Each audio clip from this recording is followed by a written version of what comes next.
Hello, good morning, and welcome to Newsfile. This is your most authoritative news analysis platform. And here on Newsfile, as always, we put Ghana first. I'm your host, Samson Lardy Anyenini. Government has spent some 117 million cedis between 2015 and 2019 trying to resolve flooding.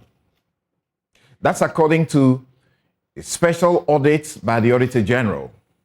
The Housing Minister, Francis Asensio-Boakye, says 450 million has been spent since 2017. Yet, the country has counted some 1,446 flood events, which have killed some 510 people and injured 309 others in 6 years. It's rendered some homeless, jobless. Are we jinxed and doomed to the annual ritual of devastation for which huge sums of scarce resources are reportedly spent to resolve? Is sanitation euphemism for corruption? Government last year spent money to plant 5 million trees. It asked and got citizens planting trees. It plans a massive exercise to plant 20 million trees in June of this year. Yet again, it has only a couple of weeks ago removed the forest reserve status of parts of Accra's Oli Green Belt, preserved since, note, 1927. Lands Minister Samuel Abu-Jinapor, in a swift, aggressive reaction to public outcry, seems by a press release or press releases in less than a week to undo what angered Ghanaians. The leaked will of late CEO of the Forestry Commission reveals what critics say is a shameful conduct that smacks of the watchman turning a looter, grabbing acres of lands reserved to preserve the ecological balance of Accra. His acquisitions are declared void, not by a court, not by parliament or by law, but by a press release. The special prosecutor begins a probe. What next in the long term to recover similar lands to assure the needed forest cover for human survival in Ghana? Remember, the day the last tree dies, humanity is extinct. And that is no slogan or a joke. We'll be right back to deal with the vexed matters.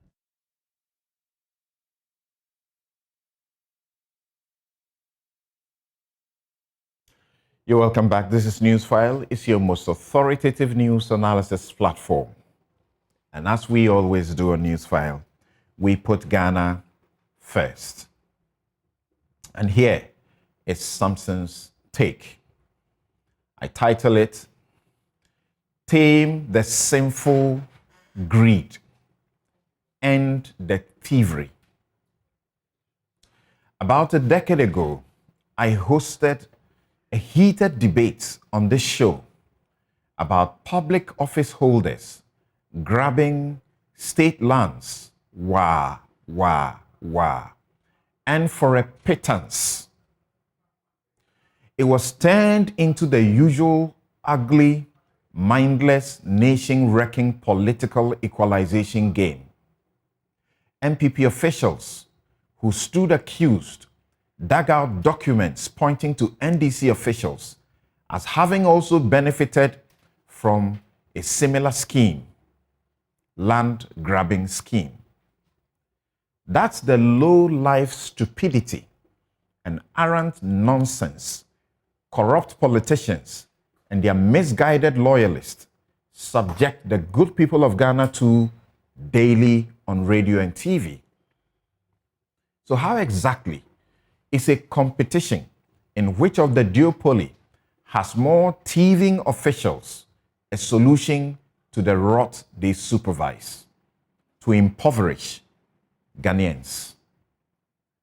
I prefer a commission of inquiry probing the generational greed extended to Accra's only green belt, the Achimota Forest Reserve. But Lands Minister Samuel Abu-Jinapur's disclosures and bold action gives as much hope as the OSP's promise to get to the bottom of the bizarre developments revealed in Sir John's will. But who doesn't know that stealing public funds to acquire property secretly in the name of relatives and third parties is in fact the standard operating manual for the generation of greedy politicians? One way to check the unbridled thievery, especially by party people who have hijacked our democracy, treating national assets as spoils of war, is an effective asset declaration cum sanctions for unexplained wealth. The lack of these checks is a tacit endorsement of the daylight robbery at the expense of suffering citizens. Our chiefs are quiet about Ejapa. You wonder why? Where's the Council of State? That useless piece of institution that's not accountable to Ghanaians. The Constitution commands that once appointed, one must declare his assets and liabilities in writing to the Auditor General before, not after, before taking office. How is it that many public officers, and as Daniel Domelevo discloses, including some judges, even of the highest court, fail to comply with this basic requirement until it becomes an issue? This is the case even under the weakest asset declaration regime, variously described as, quote, useless, a joke, or a toothless bulldog. This is because people deliver their list in a sealed envelope without any third-party verification, verifying to see if what they say is what it is. And there is no public disclosure to enable citizens blow the whistle when they have suspicions about fresh acquisitions of assets by a public officer. Notwithstanding the opaqueness of the current regime, some citizens detected and lodged complaints at SHRAJ over contravention of the law. SHRAJ does not seem to sanction defaulting office holders in a manner that deters the conduct. Recently, when SHRAJ established that the EC boss had not made the declaration before assuming office, it treated her with kid gloves because she did it in the course of the investigations. This week, Parliament woke up from slumber with pretenders in that house, including the majority leader, committing to asset declaration because of the revelation that the late Forestry Commission CEO, Sir John, breached Article 286. A number of times, 2015, 2017, 2018, you've heard me call out the MPs for refusing to pass the SHRAJ-sponsored Conduct of Public Officers Act, introduced in the House almost a decade ago. Their problem has been that the new bill requires some verification of the assets and liabilities that will be declared. On the issue of publication, they have argued, among others, that will expose them to armed robbery. In June 2015, I presented a paper to leaders in the anti-corruption campaign front under the auspices of the Ghana Integrity Initiative and the Ghana Anti-Corruption Coalition, and made a case for verification and publication. Let's demand it, because the Public Office Holders Declaration of Assets and Disqualification Act 1998, Act 550, by which one submits a sealed envelope to the Auditor General, and only SHRAJ may open it only when there is a controversy and upon a lawful order to do so, is indeed a big joke, the former Auditor General asserts.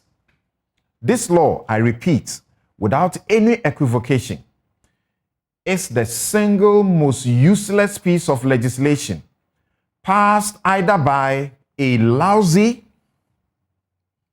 bundle of legislators or self-serving legislators seeking by law a right to conceal where they are envisaged by Chapter 24 of the Constitution to disclose their assets before assuming public office.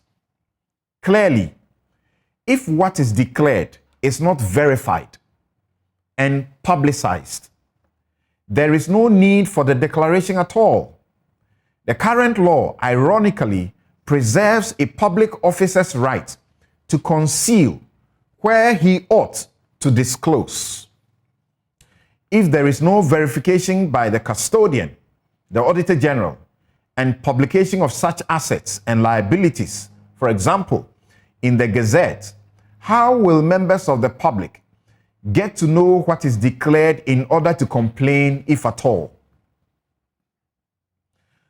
The principles of transparency and accountability require nothing less than both verification and publication of the declared assets and liabilities of people who want to go into public office, if the intended mischief the law seeks to cure is to be achieved. A review of the regime under the Conduct of Public Officers Act without a mandatory requirement for verification and publication will mark such a sad retrogression. You know why? Because such declarations were gazetted, as in published, even under the military PNDC regime. Is this a democracy? The Constitution Review Commission summarized the collective will of Ghanaians in desiring this. And it found that, quote, though the Constitution attempts to curb the menace of corruption through the asset declaration regime, the absence of compulsion and the lack of transparency in the exercise defeats the very purpose of the regime, end quote. The 2015 bill became the 2018 bill and now has been dusted and labeled 2022 bill. Stop deceiving Ghanaians. They are getting tired of you, and you will not be able to contain their anger as you continue to impoverish them in pretending to be working. It must not be passed if the Auditor General will not be allowed to independently verify the declarations, and if they will not be publicized. There must be sustained advocacy to scrap this regime for a compulsory and transparent one with clear rules for seizing and punishing unexplained wealth. Traced to wives, children, friends, nephews, and so on. This is my take. We'll be right back to deal with the vexed matters that we have tabled for discussion this morning. And as all the lands were acquired, there were two acquisitions, the 1921 acquisition and the 1927 acquisition. The 1921 acquisition was a land acquired for purposes of constructing the Achimota school. The 1927 acquisition was a land which was acquired for as an extension of the Achimota school. In 1930, the colonial government designated the 1927 acquisition as a forest reserve for purposes of plantation for fuel for the Achimota school, and which is what has become the Achimota forest, the 1927 acquisition, which was converted in 1930 as a forest reserve. In the 1921 acquisition, compensation was paid. The 1927 acquisition, there's no evidence of payment of compensation. In addition to that, not all of the land was used as Achimota forest, as we know. A lot of it has been encroached upon. For instance, Gimpa, as we know it today, is within the 1927 acquisition. The Forestry Commission headquarters is within the 1927 acquisition. The Earthquake Monitoring Center is within the 1927 acquisition. So is the Forestry Commission accommodation facilities in the 1927 acquisition. And private individuals have also been engaged in developments within the 1927 acquisition. So sometime in 2007, the Wu family petitioned the president of the time, President Kufuor, on two grounds. The first ground being that compensation had not been paid for the 1927 acquisition. And the second ground is also that the land is being used, part of the land is being used for purposes which is at variance with the original purpose for which it was acquired. And as you know, the constitutional provision, specifically Article 20 of the Constitution, makes a pronouncement on that. And therefore, some of the land, the unused part of the land, be returned to them. The matter is traveled to President Mills, President Mahama, where even in President Mahama's time, three leases were executed in favor of the Owu family, and all the way through. And this government is giving effect to the arrangements which were made by amending the Cap 157, which is the Forest Act of 1927, to de-gazette the peripheral portions of the Achimota forest, the part which is not being used as a forest reserve, for the Owu family. So for clarity, are you giving the entire forest back to them? Because no, we're not giving the entire forest back to them. We're giving the peripheral portions of the Achimota forest to them. The Achimota forest will remain intact. As a matter of fact, we are in the process of reforesting the Achimota forest. We've been planting trees in the Achimota forest. Money has been voted for the reforestation of the Achimota forest. And we intend to even do more, and hopefully in the not too distant future, turn the Achimota forest into a forest enclave in the likes of Hyde Park in London, Central Park in New York. So on the contrary, we are seeking to preserve the Achimota forest. And both instruments, the EI 144 and EI 155, were all promulgated solely and specifically with provisions to protect the Achimota forest. So on the contrary, the Achimota forest is not being sold. It cannot be sold, and President Akufo-Addo will never sell the Achimota forest. Forestry Commission's own implementation of what the law is, who there ought to have been the custodian of the process and ensure that the right thing is done. So depending on what comes out, it will then determine that, okay, it's at the institutional level, maybe it's Forestry Commission that has failed. Other institutions are doing much better on issues such as this. But if it's bigger than that and it's national level, then you're probably looking at Parliament or maybe the Auditor General, depending on what aspect of it comes up. So there may be a different set of issues, and we just need to identify the specific duty bearers, so to speak, who ought to act to make the changes that will ensure that going forward we have a stronger system in order to prevent these kinds of lapses and fraudulent actions. We need transparency, we need accountability. It may come up that nothing bad happened, and that's good, that is welcome. But we may also find out that people were culpable in this kind in this thing that happened. And if it happens so, then those people must be prosecuted if they are alive. We need reforms around this issue, and especially in relation to assets declaration. We don't know the full facts yet, so we wait for the special prosecutor to do the investigations and come up clear with their findings. But if we find some lacunas in how we are implementing some of these reforms or some of these laws, then definitely there must be a chance for us to go back to the drawing table and then see how we can best implement these reforms to ensure that the law bites. It would be a very good case for us to document that it happened practically, not just speaking in the theoretical sense, that a public officer during his lifetime tried to engineer some of this process to circumvent the processes that have been put in place to ensure that he didn't do what he was supposed to be doing. So for us, it is a good case going forward that the special prosecutor looks into it.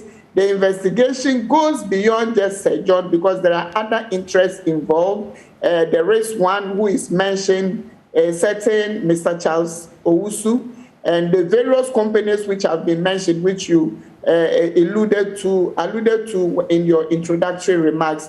So it's a good case going forward, and we hope and pray that this would go as quickly as possible, so that as civil society actors, as the media, and as a people, we would begin to then trust that the systems we have put in place to check some of these wrongdoings are beginning to take shape and are beginning to work in our interest. Mr. Speaker, I believe we have to look at the Constitution again insofar as it relates to access declaration. And, Mr. Speaker, come to think of it, Article 2865 lists the public officers who must submit to the access declaration.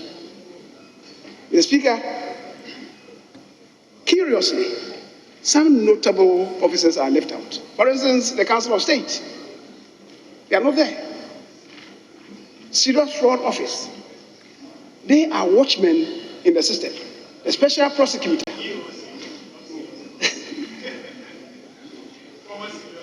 former Serious Fraud Office, Yoko.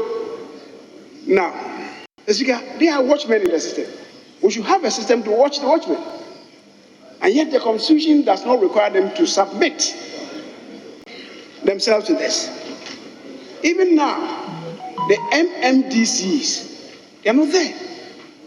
We all know what is happening. So, Mr. Speaker, we need to have a second look at the Constitution. Zoom in.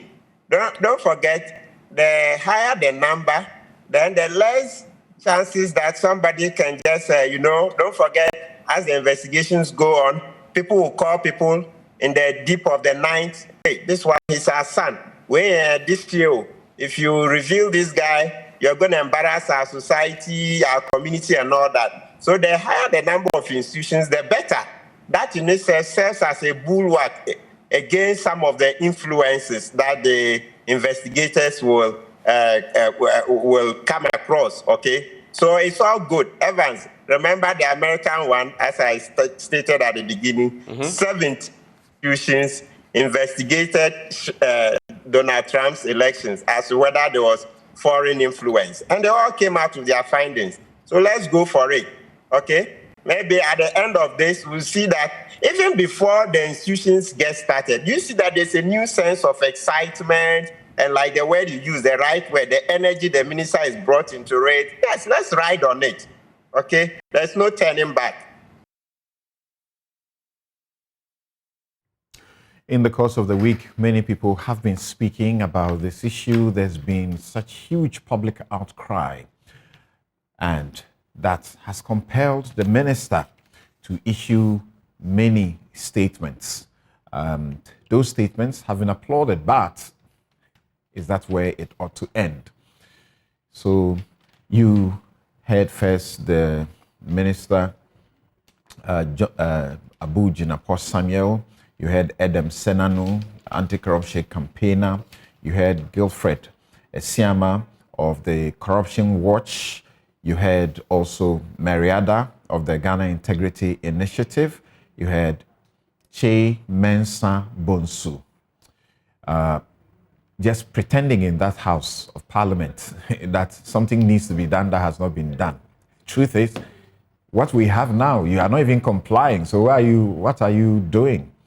And you got a new act brought before you 2015. You were in that parliament. Then the life of that parliament expired. You got it 2018. The life of that parliament expired. Who are you deceiving, really? So he also spoke, saying we need to do some asset declaration. Let's first check if he has declared himself. Then you had Martin Pebu, who, like me, were very angry about what was going on. So Accra is supposed to be home to some 4 million, Ghanaians or people. And we're told that ecological integrity of Accra, the ecological integrity of Accra depends on the only one forest, Achimota. So why are we now doing what we're doing to it when as far back as 1927, this was preserved with foresight for posterity? My guest joining us to do this discussion and hoping that we can expand it beyond Achimota, because there are reports of various endangered reserves across the country and even in Accra. Because as you saw in the Forestry Commission, former Forestry Commission boss's will, even a Ramsar site is in the will. And as we understand, there's a lot of development activity going on there. Who is checking it? The minister makes a promise that he will check all of these. My guest in the studio, Inus Afuseni, former Minister, Lands and Natural Resources. He's a lawyer, back to his private business. Also here is Martin Pebu. He's a rights activist and a lawyer. Gentlemen, good morning and welcome to Newsfile. Thank you, Samson. Great. And the Minister, Samuel Abu-Jinapo, MP Damongo, and Minister Lands and Natural Resources, joins us via Zoom, as Bright Simmons, Honorary Vice President, Imani Africa, also joins us via Zoom. Thank you, gentlemen, for joining us via Zoom. Thank you. Great. So maybe I should begin with Bright. And okay, so let me do this. Let me begin to hear from the desk here in the studio before I go to Bright. So you have had cause to actually issue a statement to respond to certain portions of what we have been told. First of all, explain to Ghanaians how we have come to the point, at least up to when you were in office, to releasing a portion of the forest to the OWUs and even attempting to turn the entire forest into an eco park. We know that before, the plan by the NPP administration was to turn a portion of it into a market. And you came and you decided that you would rather turn all of it into an eco park. How did you come to that? So Samson, thank you so very much for this opportunity to be on your platform. It's a long time, and to extend my regards to my good friend and colleague, Martin. Now, the history of Achimota Forest, you all know, started somewhere in 1930. It was in 1930 that the fuel wood lot was gazetted as a forest. Initially, it was acquired for the purposes of providing a buffer between the Prince Wales College, which is now Achimota School, and Accra. Now, because Achimota School was established and students were there and the students were being fed, there was a need to provide for cheap fuel, and wood was what was used. So the purpose for acquiring the 1927 area was to provide wood and a buffer, but subsequently, by a proclamation, it was declared a forest. The initial size of the whole acquisition was about 495 hectares of land. Now, so that 495 hectares of land, by the time we assumed office in 2009, had been encroached on, or part of the forest had been developed, that it was left with about 365 hectares. Jimpa, which was Green Hill College, is sitting in the forest. Now all the area behind the forest, Jimpa, starting from Nogo Hill Hotel, you know that hotel? Yeah. Up to the that hotel, Fiesta Royal. Fiesta Royal, rather. Is part of the Achimota forest. Now, we also know that in 2008, land issue had become a national and political issue, very topical, just as it is today. Indeed, in 2006, when the decision was to convert part of the Achimota forest into a second business district, second central business district of Accra, the whole family petitioned President Kufuor for a release of a portion of that land. A committee was established for that purpose. The committee recommended that they should declassify 193 acres of the Achimota forest as a non-forest. Now, at this point, I would say that, well, the Uwu family, when I issued my statement, did indicate that the number of acres to return to them, or the number of acres that the government had decided to return to them, was 90 during Kufuor's time, and as captured in the memorandum of understanding signed between government and the Kufuor administration. 24th November 2008. And so I concede that reading the whole agreement, in there around paragraph 9 or so, you will find that not more than 90 acres was to return to the Uwu family. Now, but as a minister, when I went into office, I reviewed the memorandum of understanding. I saw the schedule.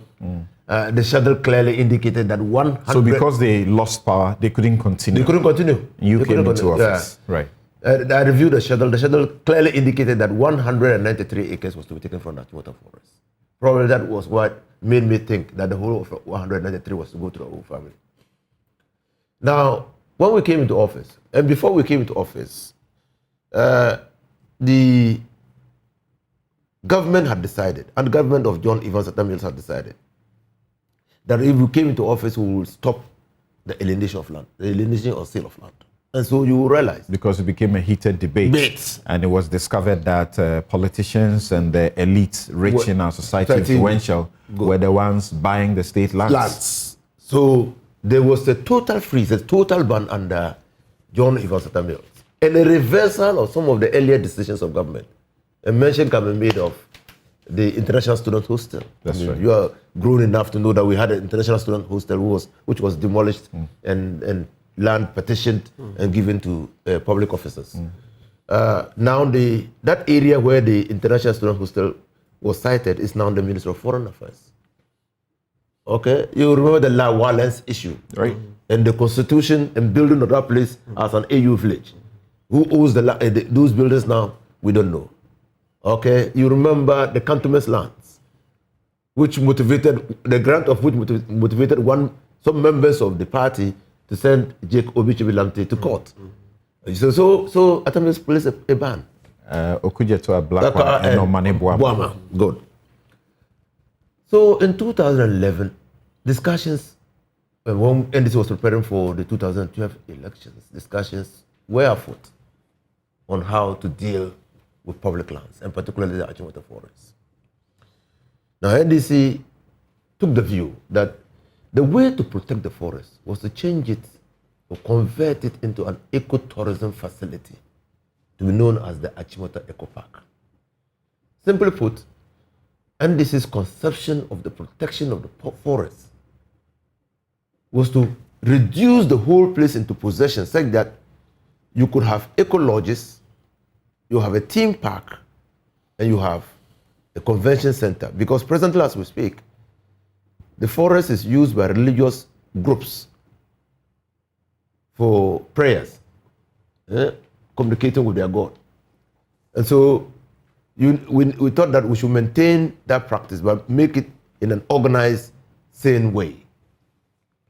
So in 2012, the 2012 manifesto of the NDC captured that intention to convert the Achimota forest into an ecotourism facility. NDC won the 2012 elections, and John Dramani Mahama became leader of government, that's president of the country. Now, I was appointed to the ministry in 2013. So, in 2009, the Owu family also petitioned John Evans Mills. The committee was set up. The committee concluded its work before Inus Officine was appointed minister. They made their petition to John Mills on the 5th of June 2009. So, a committee was set up, headed by Afaridate, the CEO of the Forestry Commission. They presented their report to the government before I assumed office, even before the 2012 elections. Now, I was appointed January 2013. My stay in the ministry was between January 2013 to June 2014. My sole mission and purpose in the ministry as regards Achimota Forest was to give effect to the declared intention of the NDC to convert the Achimota Forest into an ecotourism facility. To be able to do that, we took the Afaridate report, read the report and the recommendations. The report recommended that 1/1/8 of the Achimota Forest be returned to the Owu family to enable the smooth takeoff of the implementation of the Accra Achimota ecotourism project. So I did a camera memo to the president requesting for permission to implement the recommendations of the Afaridate committee. And the president had been petitioned by the Owu family again on the 30th of March 2013. Okay. So the president granted me executive approval to implement the recommendations of the Afaridate committee. So I wrote to the Forestry Commission to implement the report, the recommendations of the Afaridate committee as approved by cabinet, by the president, by an executive improvement, and give them 1/1/8 acres of land. So the only reason why, and on 24th, I was on my farm doing land preparation. I didn't see the release. Your network, when the release came up, sent me a copy. My communication director, Sami Jaffi, sent me a copy. Many other stations. I didn't see anything. I was on my farm, busily working. I came home in the night, tired, I slept. The next day in the morning, I put my phone on. The thing just felt like rotten plantain in a sack. So when I saw Sami Jaffi, I opened it. I said, can you respond to this? Evans, can you engage us in discussion? Another radio, TV station, can you respond to these matters? So I then took my time. I knew that these matters were quite hefty. So I then took my time to read the whole press release.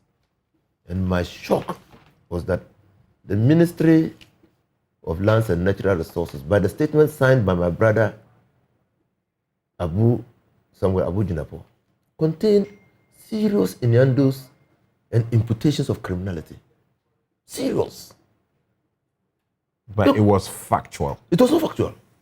There were some incorrect assertions and misrepresentation of facts.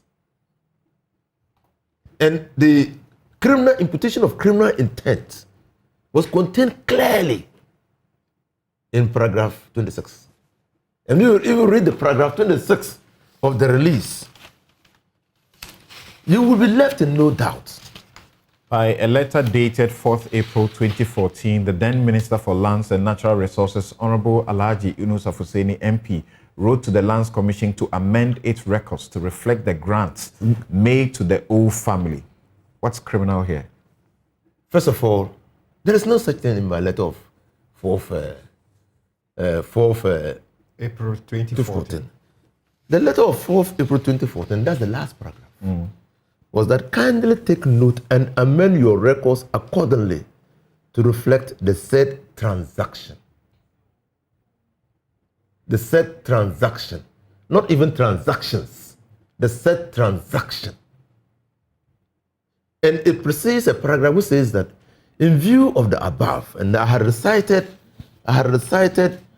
the historical record available to us at the ministry of how government acquired the land, the determination of government to use the land as an ecotourism facility, the fact that the government had approved that the part of the land be returned to the whole family. And I said, in view of the above and on compassionate grounds, and also in furtherance of the Achimota Eco Park project, the government represented by the Forestry Commission has decided to grant a leasehold interest to the whole family, the pre-acquisition owners, for a term of 99 years certain over a piece or parcel of land described in the attached plans and schedules, being peripheral portions of the Achimota forest. Please take note and amend your records accordingly to reflect the said transaction. That said transaction is a transaction of the leasehold that was to be given to the whole family, representing the 118 acres of land. And there is nowhere in my letter that I use grants. The use of grants in the paragraph 26 was done deliberately because they had said that there was a deed of variation.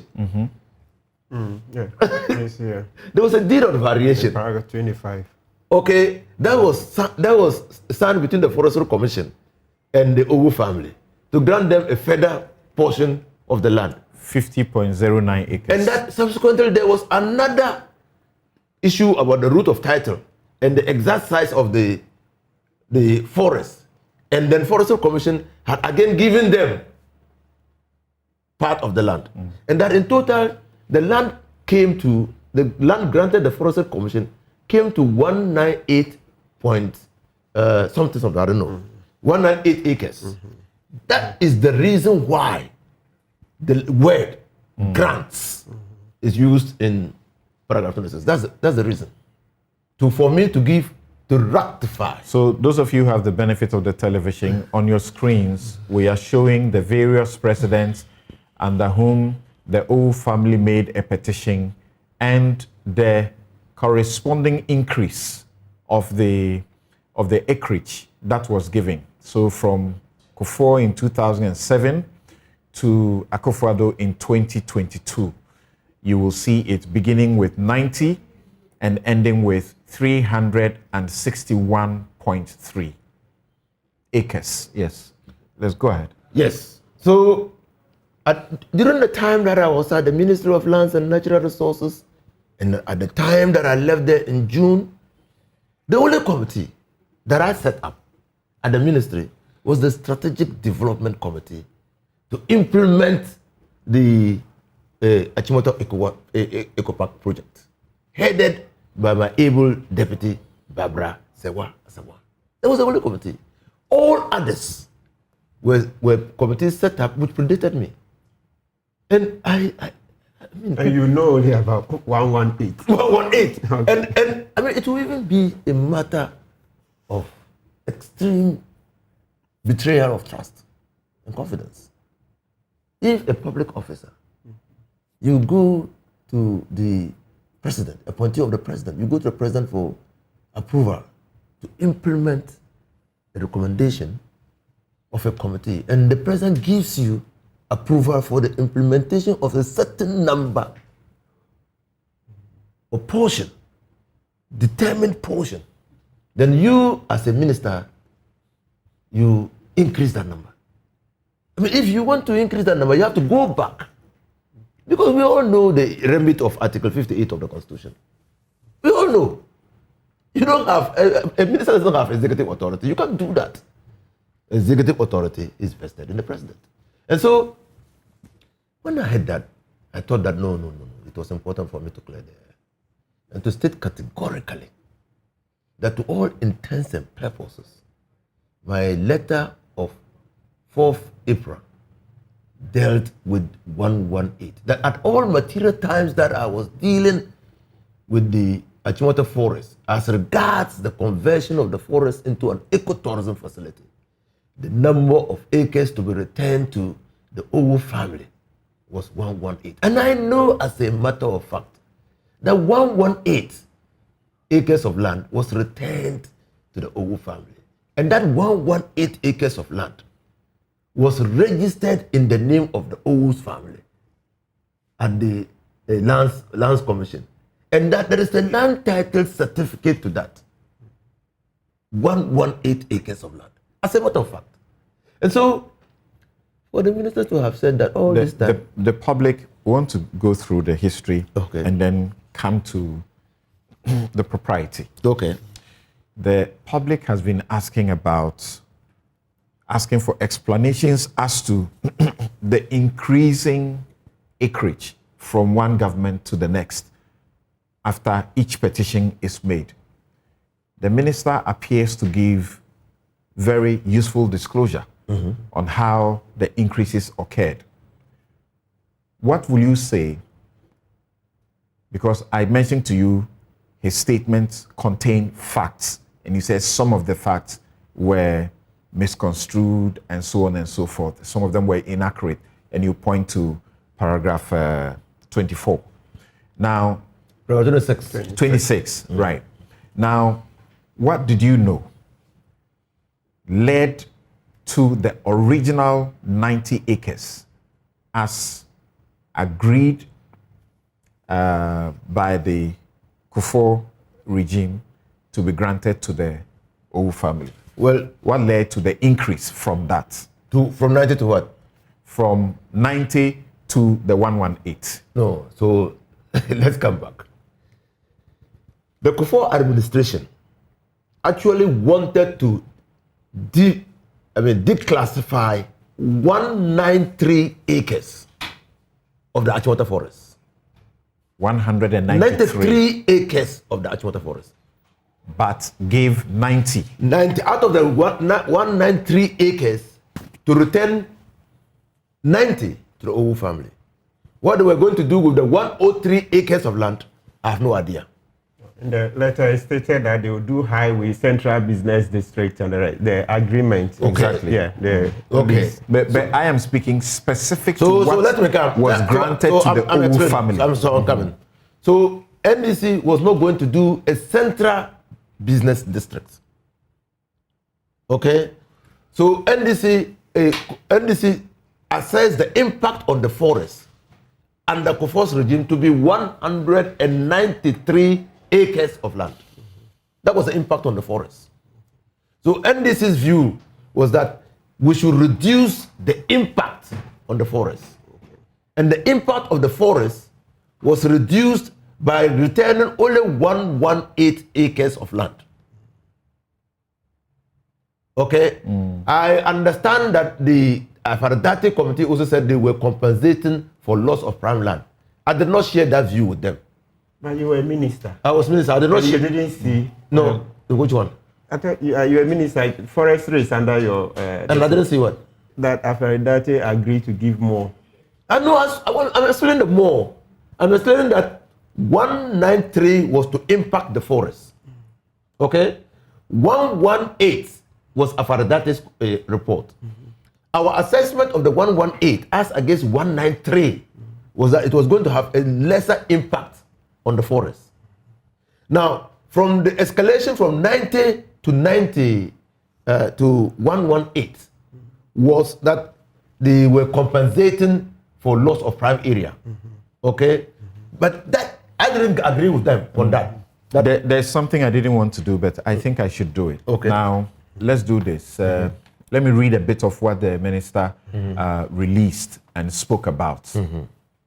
Now, the minister starts by giving us the history about the fact that in 1921, the government then of the Gold Coast acquired, the portion of land from the Owu family for the Achimota school.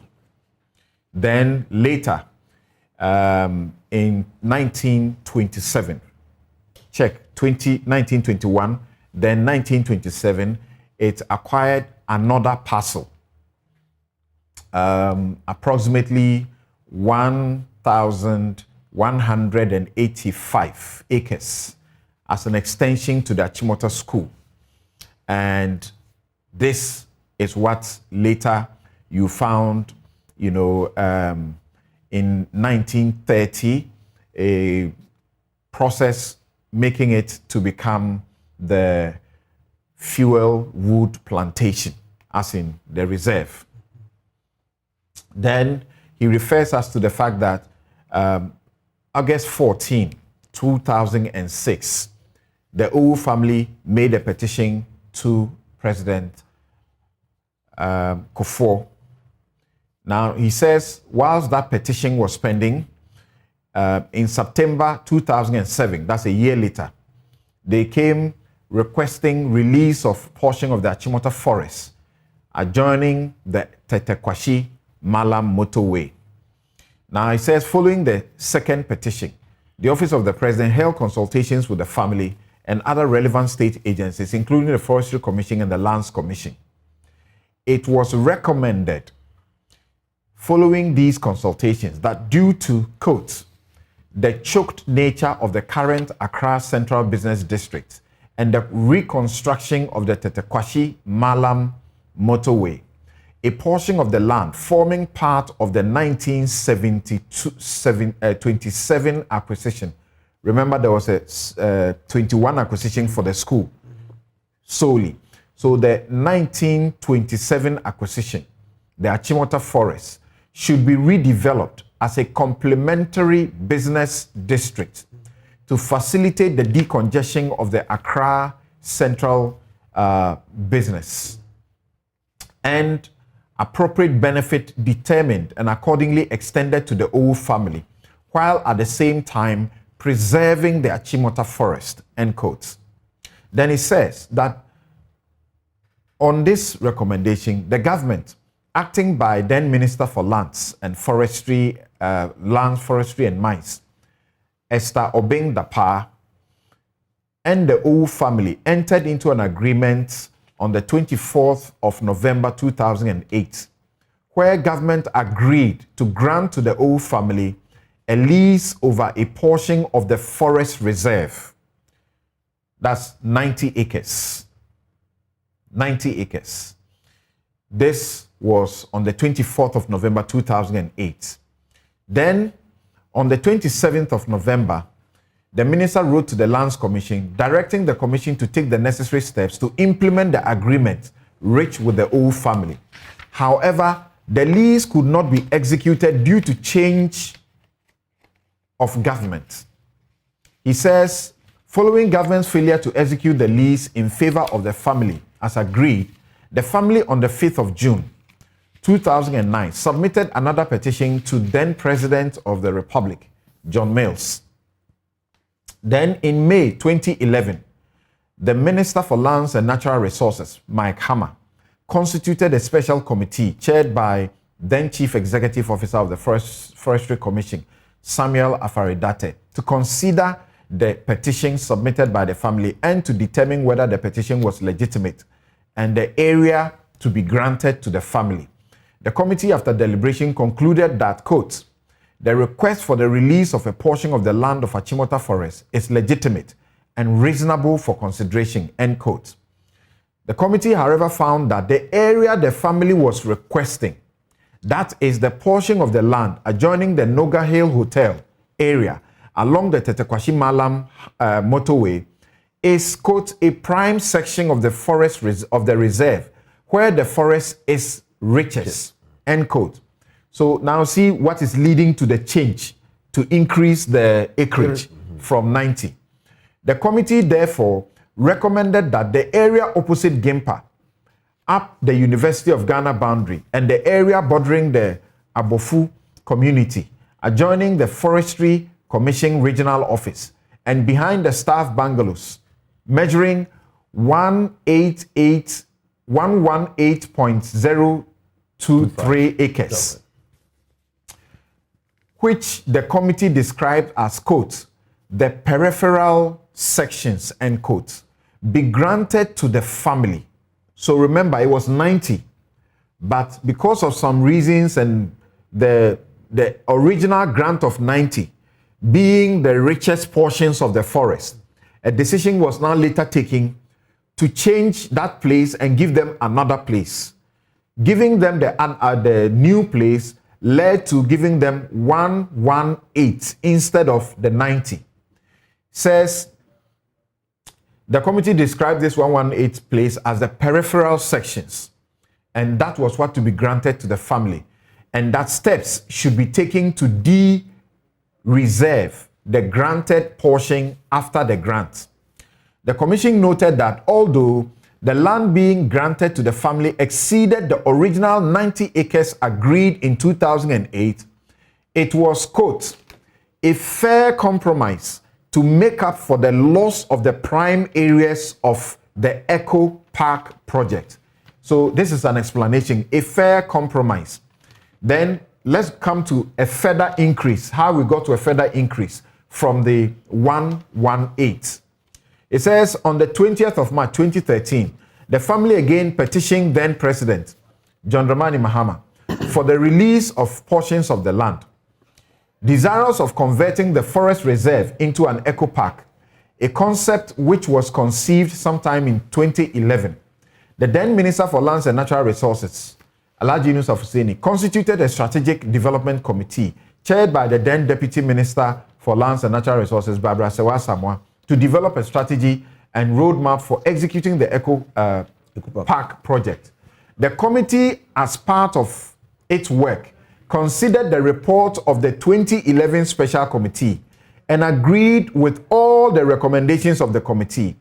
The committee, so this committee literally did nothing, if you want to say, and agreed with all the recommendations of the committee. The committee also recommended that the request of the family, quote, should be expedited for the smooth takeoff of the Eco Park project, end quote. Then the minister went for approval from the president. He's spoken about it here. Then he comes to give us another narration that on 12 September 2013, Yunus Hussaini granted approval to the Forestry Commission to implement the recommendations on the release of the peripheral portions of the land, which is 118 acres, to the family in accordance with the executive approval. Now, listen to this. Despite the fact that the said Afaridate committee recommended the release of an acreage of 118 on 30th September 2013, the Forestry Commission executed 3 leases in favor of the Owu family. And there's a question that has to be asked for answers at a point. Why is it the Forestry Commission that is granting these instead of the Lands Commission, which is the state entity responsible for state lands? So the Forestry Commission executed 3 leases in favor of the Owu family, totaling 148.4. 148.4. Remember, it was 118. Now it is 148.411. From this time, the family, with the consent of the Forestry Commission as the head lessor, granted portions of the 148 for something acres to private developers. Then on the 20th of February 2014, the Forestry Commission said the Owu family executed a deed of variation to the leases as a result of what was described as, check this, it's also important, to the next variation, as a result of what he calls, quote, an omission of the root of title and the actual size of the demised land, end quote. So this third situation is going to lead to another increase. By the said 2014 deed of variation, the Forestry Commission granted the Owu family another 50.09 acres, bringing the total acreage granted to the family to 198.501 acres. Remember that. So now it has gone up from 90 to 118, then from 118 to 148 or 9, is it? Yes, 148, and now eventually it has come to 198 acres. Now, there is something that was said that the degazetting process was begun 2018.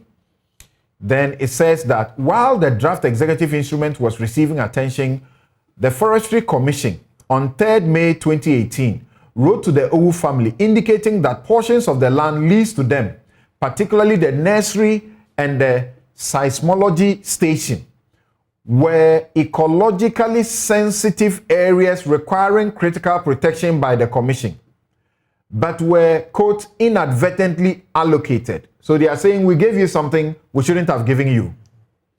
The Commission therefore indicated to the family that it was withdrawing these portions from the lands covered by the lease. In place of these portions of the forest reserve, the Commission offered to grant to the family portions of the forest behind the Gimpa wall around the railway station and another portion known as the, quote, island, end quote, located near the roundabout on the George Bush Highway. I'm going to end on this one. It says, following this letter, the family entered into negotiations with the Forestry Commission. The family requested for more land on the grounds that, among others, they were being deprived of a more valuable land for a less valuable one. So these are people that we are told are being given land on compassionate grounds. Not that they deserved it, but on compassionate grounds. You are being, you know, as it were, Father Christmas. So charitable. Then they have been giving this portion, and they come to say, now that you are going to take that portion away again from us because you are saying that these are ecologically sensitive areas you have given to us that you shouldn't have given to us, and you gave it to us inadvertently, the replacement you are giving to us must be more valuable because what you are giving us is less valuable. If you are giving us a less valuable place, then increase the acreage. So it says that this stalled the process for degazetting of the land. The negotiations between the Forestry Commission and the Owu family culminated in another deed of variation. So the second time of a deed of variation, executed in 2020, varying the schedule to the 2013 leases. By the deed of variation, the total area of land released to the Owu, to the family, released to the Owu family, that's my area of interest, not released for whatever purpose by the state, to the family, now became 329.012 acres. The Forestry Commission then, on the 14th of July 2020 and 3rd December 2020, wrote to the then Minister of Lands and Natural Resources, Kweku Asoma Chirome, recommending the degazetting of the lands granted to the Owu family. And then John Jinapo, Samuel Abu Jinapo came to inherit at this point. And it said that they received recommendation from advice from the Forestry Commission, and the Forestry Commission recommendation on the 20th of April 2021, the Commission recommended that since the lands had already been granted to the family, which had also granted subleases with the consent of the Forestry Commission, quote, to avoid public outcry. I'm mentioning that to know whether we have avoided the public outcry. To avoid public outcry, the portions of the Achimota forest granted to the Owu family should be degazetted by the ministry as soon as possible. And this is what Samuel Abu-Jinapor has acted on with what has led us to what we are discussing. So let me understand something. By your graph, you said Asuma Treme, the area to be degazetted, when he was applied, when he was requested to degazette the area that the Forestry Commission had granted the whole family up to the time that he was in office, stood at what? 500 and 355? You are yeah, right. that's it. Yes. 300. Was it 329? 329. Is it 329? 329 in 2018. 329.12. And 2021. Then in 2021, then under Amewu's leadership, it went to 355.4. Then under Abu Jinapor in 2022, it is 361. So what accounted for the difference to movement between? He has explanations. I want to avoid reading too much. Okay, that's okay. Yeah. That's okay. I mean, so I'm asking these questions because when I heard my name mentioned more than 4 times in the press release, I asked myself, is it because when the matter was released and the year came out, I spoke about it. I must say that I'm the first person who made the whole Ghana to understand that only 118 acres of land was involved. Nobody said it. Okay, so it is important. No. First, I'm not the Forestry Commission. Honorable Nusa and Martin, I need read the Constitution. I need this last portion for a certain perspective because you brought in how did we jump again in Abu Jinapor's time? Paragraph 45. There were failed visits upon the approval for the degazetting. There were failed visits. And it says that after the failed visits and its validation, the Lands Commission, by a letter dated 28th March 2022, that's very recently, submitted a validated schedule and site plan, which showed a total area of 361.50 acres, or 146.30 hectares, delineated as Site A to E on the plan number so and so. According to the Commission, the difference between the sites submitted by the Forestry Commission and the final one by the Lands Commission. So they made failed visits. The difference was what? So it was, as you saw earlier, it was 3. No. I know the difference in type of. in terms of acreage. Yes. I'm saying that what accounted for the jump from 3. Because at any point in time, yes, to 361.5. Okay. So that's what I'm saying. What accounted for that was that they did field visits. Field visits. Yes. And the field visits showed that there was another error. And now they did the actual thing to bring it to what. So who were those who were always doing the site plans and the site plans for the lands and the schedules? So it's like that at any point in time. Yes, it was the Forestry Commission. So at any point in time, the Forestry Commission, when they did the site plan and the schedule, they got it wrong. Is that what we are made to believe? Anyway, as for me, and my friend and colleague has always said, the forestry was under you. No, wait. No, wait. It's about governance. It's not about perception. The Ministry of Lands is the supervising ministry of Lands Commission, Forestry Commission, the Minerals Commission. Yeah. The contradiction for the final increase was with the involvement of the Lands Commission to go and take the coordinates and validate the actual acres that had been submitted. So and the investigation is going to be carried out. So we'll not talk much about it. All right. There are more questions. Look, so as constitutional bodies. They are constitutional bodies. Yes. They are established by the Constitution. Yes. And they are independent constitutional bodies. Yes. The only role a minister has with the Lands Commission, with the Forestry Commission, with the Minerals Commission are on matters of policy. You cannot micromanage. So 50 point something acres the Forestry Commission is giving, there is no policy. I look at it. No. Listen. What was the policy? The policy was to convert Achimota Forest into an ecotourism facility. Yes. The policy was not to give back land to And we're saying that Forestry Commission was doing that under your watch. Wait. You need to understand. The Forestry Commission, the government, through the Ministry of Lands and Natural Resources, was to convert Achimota Forest into an ecotourism facility. That's a policy. In converting it, the government had decided to return 118 acres of land to the Owu family. That's a policy. So as minister, you write to them.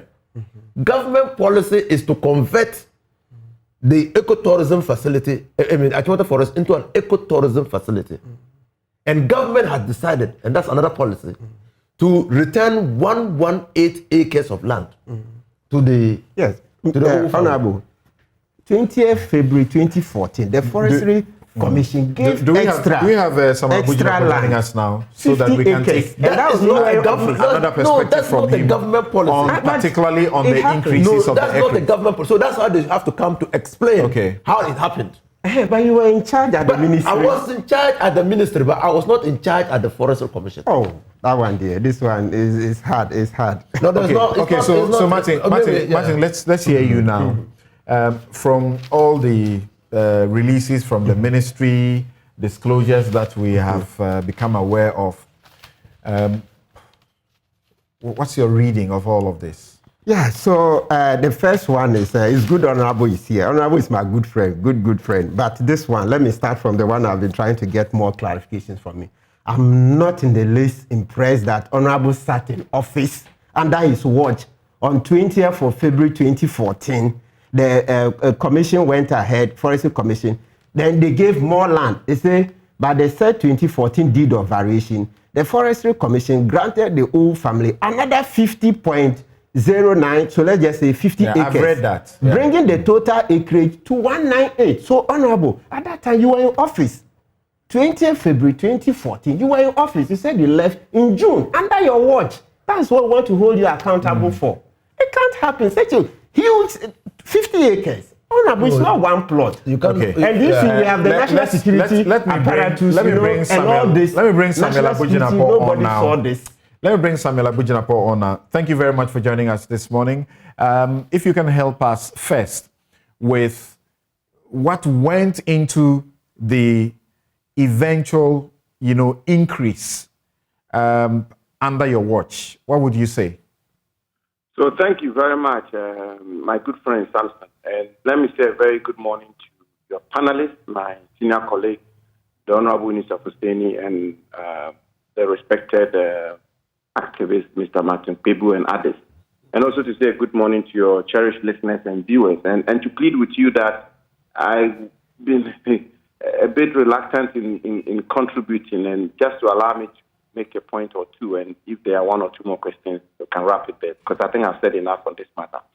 Now, I just want to plead by indicating, because I've been listening to my senior colleague, the Honorable Minister Fusteni, on this matter. What I put out are just the records. These are the records in the registry of the ministry, which I inherited. These are records. I mean, in governance, if you are made a minister, you rely on the records which have been filed. And I was very, very deliberate and diligent in making sure that I don't put any interpretation or inferences on the facts. So what I sought to do, or what I did, was just to put the bare facts, which is why you see dates, you see the ministers who were in charge at the time. I gave the narrative of what happened. If the records, and I have no reason to believe the records are not accurate, then that's another matter. But these are documentary records are files of correspondence in the ministry. So that's the first point I want to make. The second one is a straight answer, which is what accounted for the 6 acres increase, or 5 or 6 acres, from 355 to 361. So after the executive approval, as is the custom, and as it should be, I wrote to the Attorney General, who is the lawyer of the government, to seek guidance as to how to proceed following the executive approval, which has been given by the President. The Attorney General requested for a schedule, in other words, the plan, which was supposed to be the basis for the executive instrument. The Forestry Commission presented a schedule. The Attorney General took the view that the Forestry Commission was not mandated by law to generate schedule, and that the government agency that is responsible for generating schedule was the Survey and Mapping Division of the Lands Commission. And therefore, I should cause the Survey and Mapping Division to generate a validated schedule, or to validate the schedule of the Forestry Commission. So I commissioned the Executive Secretary of Lands Commission to get on with that. And that culminated in the Lands Commission stroke mapping, Survey and Mapping Division, to go on the site with a coordinate of the Forestry Commission, what had been agreed to. And on the field visit, and when they picked the coordinate, it turned out that the actual acreage was 6 acres more, 5 acres more. So really, that's the explanation. And that's what is on record. In your press releases, and I'm taking note of the fact that you have very limited time to share with us, as I have been made to understand. In your press releases, first you say, for example, that you call what you say is the peripheral, areas that will cease to be a forest by the EI under your hand, so to speak. And you continue to say that yet the development of the release portion would be consistent with the forest reserve. There are those who have raised questions about that. It sounds like a contradiction. What do you say to that? Well, first of all, the use of the word peripheral portion, really the... Yeah, it didn't start with you. Say again? That didn't start with you. We acknowledge that. At all. That is the commonly used language from 2008, peripheral portion. I mean, what is peripheral in itself is a bit subjective, And these are the matters that we are... Yeah, so the question is, how do you give out for development and say that the development will still be consistent with the forest reserve? I absolutely appreciate your question. So what it is that a portion, what they call the peripheral portions, is what is being released. Okay, but these are matters we are looking into. Those are all matters we are looking into. However, as you will see, EI 154 designates the remaining part of the forest reserve as a forest reserve, EI 154. So paragraph 3 of EI 144 is actually intended to ensure that whatever development eventually which will take place in these within these released lands do not compromise the ecological integrity of the remaining or the existing forest reserve. I always give 2 examples. So if we give the lands out, we release the lands out, and we didn't put any safeguard measures in place, and we woke up one day to find out that somebody has built a huge factory on that land, that obviously will impact negatively on the ecological integrity of the forest reserve, because birds and fauna and flora and the rest will get impacted. If somebody were to build a mercury processing or a mercury factory, a mercury producing factory, just adjacent or just close to the forest, the existing forest, when it seeps through into the forest, you can be rest assured that the trees will be compromised. So this is to ensure, and then on top of it, as the minister rightly pointed out, Minister Anyenini pointed out, the idea also is to improve this existing forest reserve and enhance it and redevelop it into a true ecological green belt or forest zone within the city of Accra, like Central Park of London or Central Park of New York or Hyde Park of London, and so on and so forth. So you want to regulate the kind of development which will take place in a manner that will complement the future plans we have for the forest reserve. So that's the thinking. It's just to put a safeguard measure. So yeah. we don't Still on that issue, you are trying to use EI 144 to introduce what in law is known as restrictive covenants. You are right in saying so. Right. So, is it not really the case in law that to have that effective, the restrictions should rather be in the leases that have been given to the Owu family? Well, that's a strong point. I don't know what the Attorney General's view be on that, because, as I say, all of these measures or steps I took were with the guidance of the Attorney General.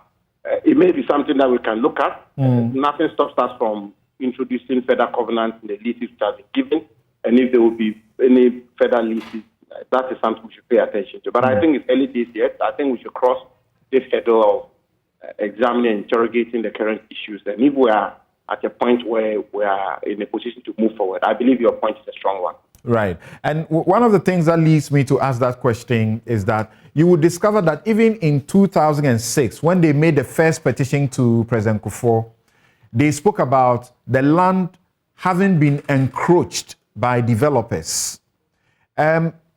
Yet at that time, this was still a forest reserve. And we had a forestry commission that had a mandate to ensure that that place remained, sacred, so to speak. Yes. I mean, I think that it brings up a bigger issue. And I'm particularly excited that this has generated this amount of public debate. Excuse me. It generated this amount of public debate and interest. Perhaps it gives us a golden opportunity to take a critical look at the bigger issue of public lands and how they've been managed over the years and how we should deal with them moving forward. Because a lot of these lands we are talking about, as you rightly pointed out, have actually been encroached upon already. And in many cases, what the Owus may get will be an atonement of tenants. There's also the other very big elephant in the room, which is the 1921 acquisition, which is the Achimota school itself, which is traveled all the way to the Supreme Court. And those are matters that we are having to deal with.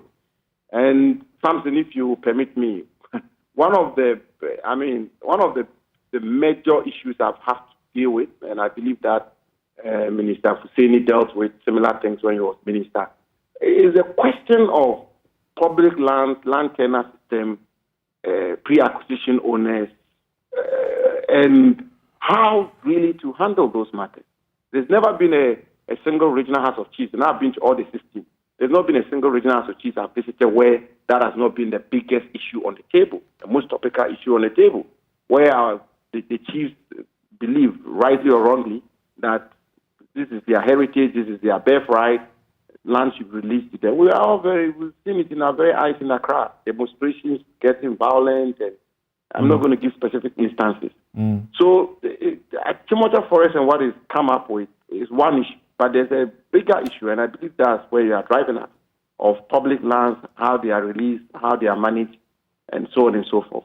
But I believe as we move forward, we will come to grips with all of these matters. For the time being, I'm happy that we've shed a lot of light on this instant matter, and we will bring closure to it. In your statements that many have applauded you for and some have been suspicious, you say that the Ministry of Lands and Natural Resources will continue to deal with this matter and all other matters. You repeat this phrase in almost all your releases. And all other matters affecting the lands and natural resources of our country, transparently, with the highest standards of integrity and with utmost good faith.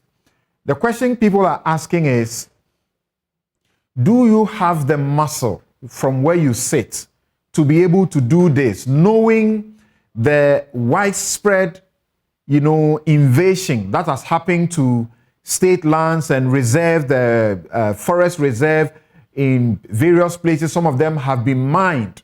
Gold mining, galamsey has gone on in some of them. Do you not believe that a commission of inquiry will assist you better to bring all these things to one table and advise on how to go how to stop them going forward? So first of all, let me say that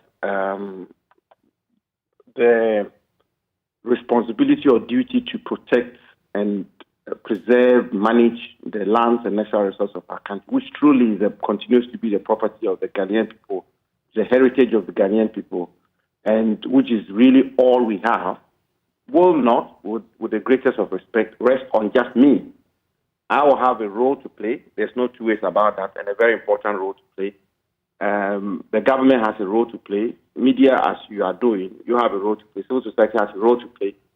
The good news is that the president is absolutely committed to ensuring that we manage these resources responsibly, effectively, and with integrity, which is really good news. I also think I'm also particularly encouraged with the kind of examination, interrogation, and public discourse which is greeted this intervention. And I think that it's all in the interest of our democracy and also the public good.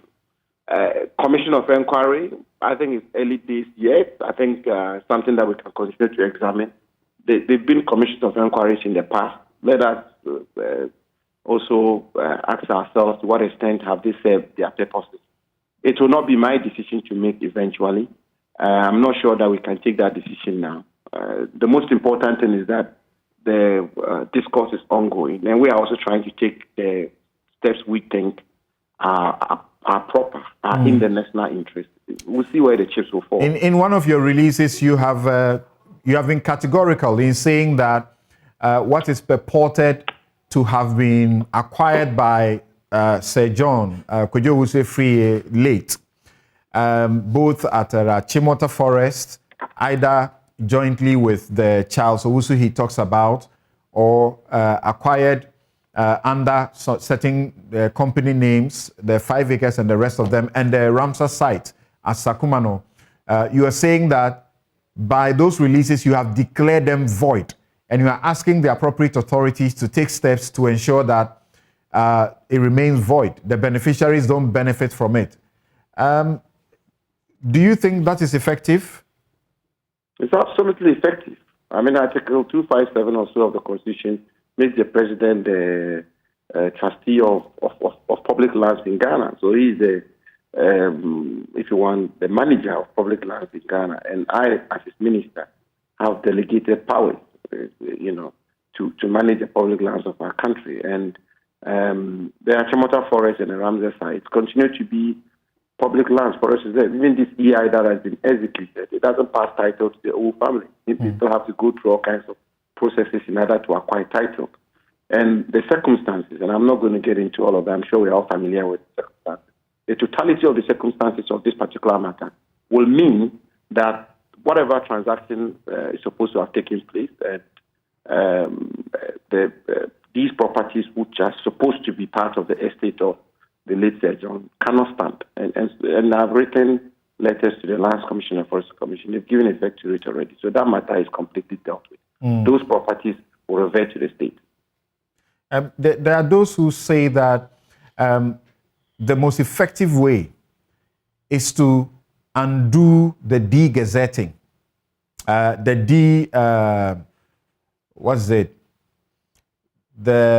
Because you have removed the forest, reserve status of those portions.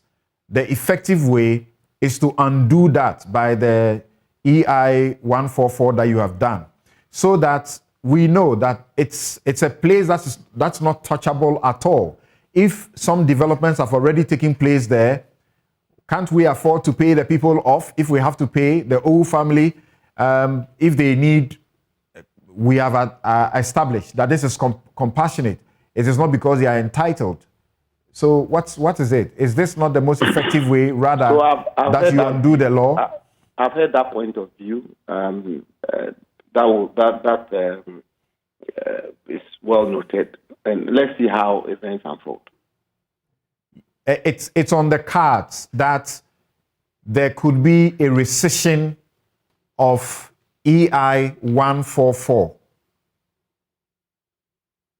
to leave the forest absolutely as a forest reserve without giving any portions for any other use?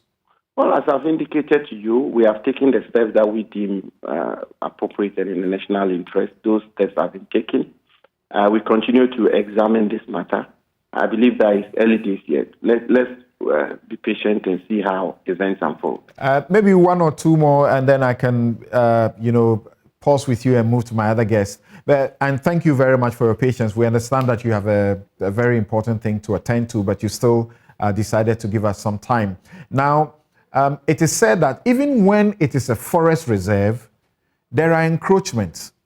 So if you allow portions of it, you deforest it, so to speak, then you are giving room for a situation that you can't control.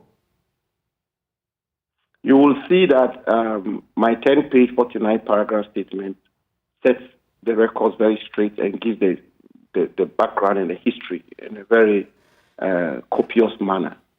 So that is what answers the question as to how it came about that part of the 1957 acquisition was to be released to the whole family. I mean, I'm not going to make any further comment on that. But giving that, Samuel, giving that you are the minister who may be said to have championed, if you like, the widest afforestation program. You have done 5 million trees last year. We understand 80% of that have survived, and you have continued to say that you will ensure that they don't die. And then this year, you are getting on the aggressive, 20 million trees. So under your watch, you should have alternatives better than this approach. I fully take your point. I get your point, which is why I said that EI 154 affirms the existing forest reserve. The question, and I'm not sure we can exhaust these topics here. The question about compensation, whether you should pay with monetary money or you should release money. Generally, I don't mean in this particular instance law. It's a bigger issue, and there are one of the other thorny issues having to deal with as a minister has to do with compensation. Now, when you do the calculation and the amount of money we are talking about, that is another matter altogether, and whether or not the exchequer can support it. In many cases, it's literally running into percentages of our whole GDP and so on and so forth. So that's also another issue altogether. As I say, and I want to repeat it, this brings up a major subject for national conversation, and I intend to make a statement in Parliament on this matter. Great. And I believe that. If it was a forest reserve, and those who have developed so far didn't have the power to do those developments, let the heavens come down. Let them loose. Is that not it? You don't pay a dime. I am not making any definite categorical policy statements here. All I'm saying to you is that the point you've made, and I admire the passion with which you've made it, so should it be. Let us just wait for the interrogation to be completed, and then we'll take it from there. Okay. Thankfully, I can assure your listeners, and I can assure the good people of Ghana that President Akufo-Addo and his government and myself, Minister, we are very determined to serve their interests at all material points in time. And this matter will serve their interests, no two ways about it. Right. And this very final question has to pick your view, and my guest will look at it also, about the question of implied repeal. That because we have the Land Use and Special Planning Act 2016, and which is later in time to the Forest Act 1972, there is an implied repeal of the Forest Act, which you are relying on to issue the EI, under the power of the president to either create or declassify a forest reserve. The minority, for example, suggests that this is not how to go. It must be Parliament, the people's representatives, who should decide whether we want to declassify a forest as a forest reserve, and not by the simple say-so of the minister acting with the president. What do you say? As I said to you from the very get-go, whatever step I took was with the guidance of the Attorney General, who is my lawyer, who is the lawyer of the government. I've also heard this argument. I'm not too sure I'm qualified or I'm competent to make a pronouncement on it. If it becomes necessary, we'll seek the view of the Attorney General, and I believe that he will be in a better position to make a pronouncement. All right. Thank you very much, Samuel Abu-Jinapor, Minister for Lands and... yes, you said what? Yes, the committee. Can we get civil society representation? I mean, can he open it up? It shouldn't be his officers alone. Yeah, the committee to do the investigations that he's promised. Okay. Yeah, he's left. Okay, he's left. But that's a suggestion that you're making. Yes. The OSP is also wading in. Yes. Occupy Ghana's position, which I support, is that a commission of inquiry may be the best, so that it is extended beyond the Achimota forest, and so on. What do you say? Yeah, so coming to this, I agree. I mean, ideally, it should be a commission of inquiry. But you know, commission of inquiry, we all know, to make it short, it doesn't lie in our hands. Parliament, so in this particular case, our representatives can ask His Excellency to do so. If he doesn't do it by himself. And then there is also the president, like you said. The law says the Council of State too can ask for it. Perfect. Council of State, you know, they are his direct appointees. We can't rely on them that much. But as for Parliament, at least we know there are opposition members in there, so there will be a bigger interest, right? Not all the people at the Council of State are appointed by him. Yeah, most of look at the regional those elections. Oh, on the grounds where if you don't belong to the ruling party, you won't make it far. I'm pretending not to know. Exactly. So Council of State is not that strong. I think in another... you may not belong to the ruling party, but you can get support. Because the example is in people like E.T. Mensah. Yes. Right? Yes, once in a while. I mean, to every rule, there's an exception. So this shouldn't detain us. So the main point is that let's keep the public momentum on it. That a commission of inquiry is good. But in the meantime, the minister has started, and I'm one of those lauding him for it. He should continue his. I keep citing the example that in the U.S., the election of Donald Trump, there were 17 organizations that showed interest in investigating whether the Russians and other foreign elements contributed. And they all went around it. So if so far OSP is doing, Shraj is doing, the minister is doing, actually the minister started it all. Yes, Shraj has been petitioned, OSP has been petitioned. Yeah. And the minister even started it all with his own committee that is about to do. Sure, there is space for a public inquiry. Okay, public commission of inquiry. So let's... for Shraj, is going to look at conflict of interest. Yes. Where you have the head of the institution who himself was issuing warnings to chiefs not to, dabble in giving some of these land, particularly the Ramsar sites. And then he ends up in his will having acres that he's willing. Perfect. Okay. Perfect. Yes. So that's good. So the bottom line is that let all these institutions investigate because each one has a specific remit. So those days where we say, oh, it's sufficient for one institution, those days are over because this one is a very complex matter, has various angles. Unfortunately, the Constitution says for conflict of interest, Shraj. OSP, we know he'll be looking for corruption. So when I hear people say, no, OSP has no business, I'm like, what?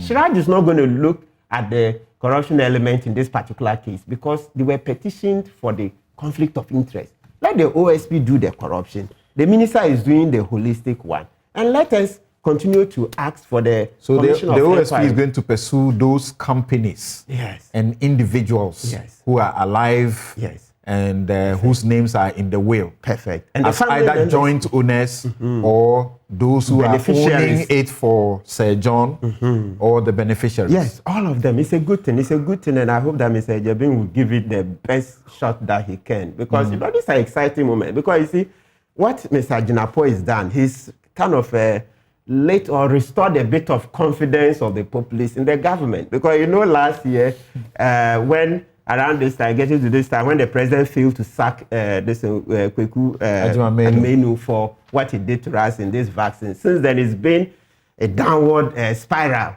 But what Mr. Jinapor has done, he's kind of restored some hope, and I hope that he will live up to the billing. I mean, he's brought some excitement. He should continue. Okay. Sam, what this whole discussion brings, I hope I'm not running ahead of myself, it's about the asset declaration regime. Okay. You remember? We'll reserve that and go to that aspect dealing with the Sir John's will, which has brought up another whole, opened up another discussion altogether. I'll be going to Bright Simmons. He will take some time and also give us his perspective differently. But we'll take a quick break. When we return, I have a question for you and Martin, then we'll go to Bright Simmons. You're welcome back. This is Newsfile. It's your most authoritative news analysis platform. My guest, Samuel Abu-Jinapor, MP, Damongo, and Minister Lands and Natural Resources. He left us a while ago. Inusa Hussaini is former Minister Lands and Natural Resources. He's a lawyer. He's here in the studio.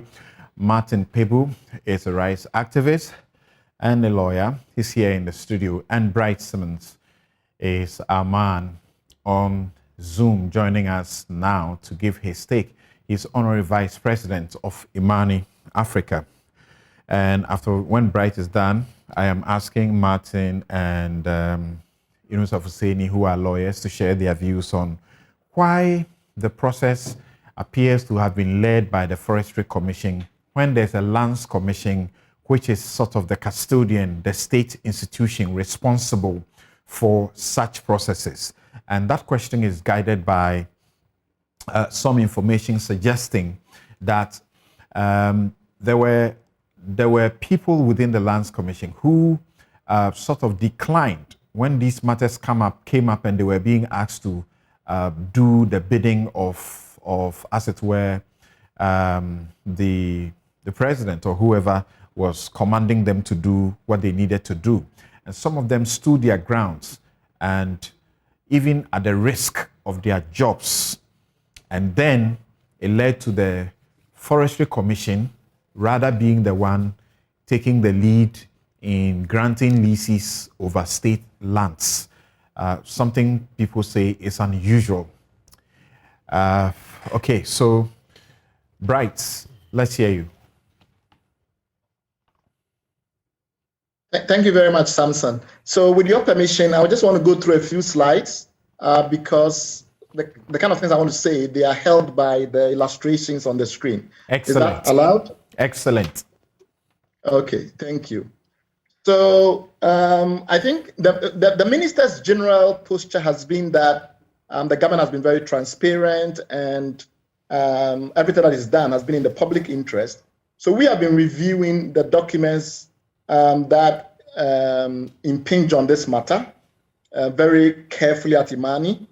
And we found some really worrying developments that appears to suggest that there is a kind of grand conspiracy at multiple levels in the bureaucracy, at the political level, to play a game. And the game is that whenever the government wants to take some of these I won't say the government, politicians want to take some of these prime lands, what they do is that because they know that there is a ethno-political sentiment around lands being taken or lands that were previously owned by traditional authorities and families in the Accra area being given to business people and to corporations, because they know that sentiment is quite strong, they will also concurrently give some of the land back to so-called pre-acquisition owners. So it's like an interesting game they play. And, while, of course, it's going to be very difficult to prove this without a commission of inquiry that people like you are suggesting, when we look at the trajectory of events as they've unfolded and some of the explanations that have been proffered, you will begin to suspect, as I do, that there's something really fishy going on here. So let me just focus on two misconceptions that I think has been carefully engineered into the public's mindset in order to reduce anxiety about what has happened. And this is a very serious problem. The first is the position around how much of the Achimota forest has actually been declassified, because that is an important point. The suggestion has been that it was just a small part of the land. They've used the term peripheral. Over 40%. Well, it's more. So here it's very interesting, and I'll come to that shortly. Whoa. But let's start off with some of the major forest belts or green belts, natural reserves that are close to Accra. And let's look at something very interesting. So this one is the Guaku area in Pokuase, near Pokuase. And you see that from 1990 to present, the degree to which the built up of that natural environment has proceeded is very substantial. Yeah. Maybe nearly 50% of what is supposed to be a reserve has been built up. Yeah. And I'm making this because I'm building up to a point. So 1990, you can see that most of the land is green. This uses various geospatial techniques and a composite fashion to describe it. And then by the time we get to 2015, a good chunk of that land has been built up. The built up is the reddish, brownish that you see. Right. This is Shire Hills. While this is an important caveat, because what has happened in Shire Hills is not largely building up or encroachment, as we like to call it, but primarily natural factors and poor management of the reserve. So you see that a lot of the land in the Shire Hills area has become herb and grass, but not necessarily built up. Built up is the reddish, the brownish is the herb and grass, okay. And then we have some substantial amount remaining. So this is an example of a situation where it's not politicians damaging the land, and so you see the effect is very different. It's not built up necessarily because Shire is still very much a distance, quite a distance away from Accra compared to Pokuase and the one that we are interested in, Achimota. So that's building up a point as to how different forest reserve, depending on how close they are to prime land, tends to get targeted. And then you get to Achimota. And the fascinating thing about Achimota situation is that, contrary to the arguments that tend to be made, which is that, oh, you don't have to worry about these Achimota anymore because the forest is already gone. Most of it has already been taken by encroachers. So what are we even talking about? Actually, Achimota has been doing very well, at least until 2015. You can see that the built-up area of the parts of Achimota that has been classified as a forest as far back as 1930, that part of it, we haven't seen that significant degree of build-up as we've seen in, say, Kwagu in Pokuase. So that's an important point. In fact, only about 27% of the forest area has been built up in the almost 100 years of its existence. And that builds up, or rather lays the foundation for the critical argument. If for almost 100 years, we've managed, despite all our challenges, to keep something in the degree of about 73% of the forest relatively unscathed, then it's quite surprising that declassification has now put us at the greatest peril, or at least put the forest at its greatest peril since it was created. So let's look at the executive instrument very carefully, because I think most people have misread it. The way that the forest, the E154 is crafted, is that it starts off by giving you a history, a rough idea of what the size of the forest was in 1927, 1930, when the order was made. And then it suggests that because the former president intends to make a part of it as an ecotourism park, and a part of it is to be given back to the Owu family. For that reason, we need to now leave a segment as the forest reserve. But it's a very interesting point. So what he's suggesting is that the eco reserve part shouldn't be a forest reserve. And what is being given to the Owu family shouldn't be a forest reserve either. What that leaves you is with a schedule. So he says the remaining portion of the land in the schedule should remain as a forest reserve. So it is the schedule that you need to look at carefully to understand which proportion of the original is actually still a forest reserve. And I think many people have missed it. I automatically assume that only the land being given to the Owu family is the land that is being declassified. That's not correct. So you look at the next page of the instrument, and you see clearly that it's the land specified to the schedule that is going to remain the forest reserve. So what is that land? It says clearly that that land specified in the schedule is 372.75 acres. 70%. And you now go back to the original area as recognized by the instrument itself, and you do a subtraction to see which part has actually been declassified. And when you do that math, it's a very simple arithmetic. It's really simple arithmetic. 70% of the forest is gone. But all the analysis people are getting confused. I've been following the calculation, that estimation that only a little over 40% is gone. No, it's not correct. That's why I'm trying to go 70%. with you systematically, step by step. Read EI 154 very carefully. It states certain actions are going to be performed in the area previously designated the forest reserve. However, the remaining part of it will be the remainder will be a forest reserve. And then in doing so, it tells you go to the schedule to find out the real area that will remain as the forest reserve. When you do that math, it's 70% is gone. The majority of the forest reserve is gone. But by your understanding, is the Eco Park project still in the books? I think the NPP does not subscribe to it. Well, it is in the. I showed you in the what do you call it in the instrument. Clearly, is when they give you the recitals like this. I mean, you are the lawyer, right? If they give you recitals like this, they give you the context. Right. So he says that following a petition submitted to the office of the president, which gave executive approval for the conversion of a portion to an ecotourism facility, and then a release of the peripheral forest plus the Owu family. So he's giving you a context of what is no longer going to be a forest reserve. And he says that he's certified that the remaining portion of the land should be a forest reserve. And he says it's in the schedule.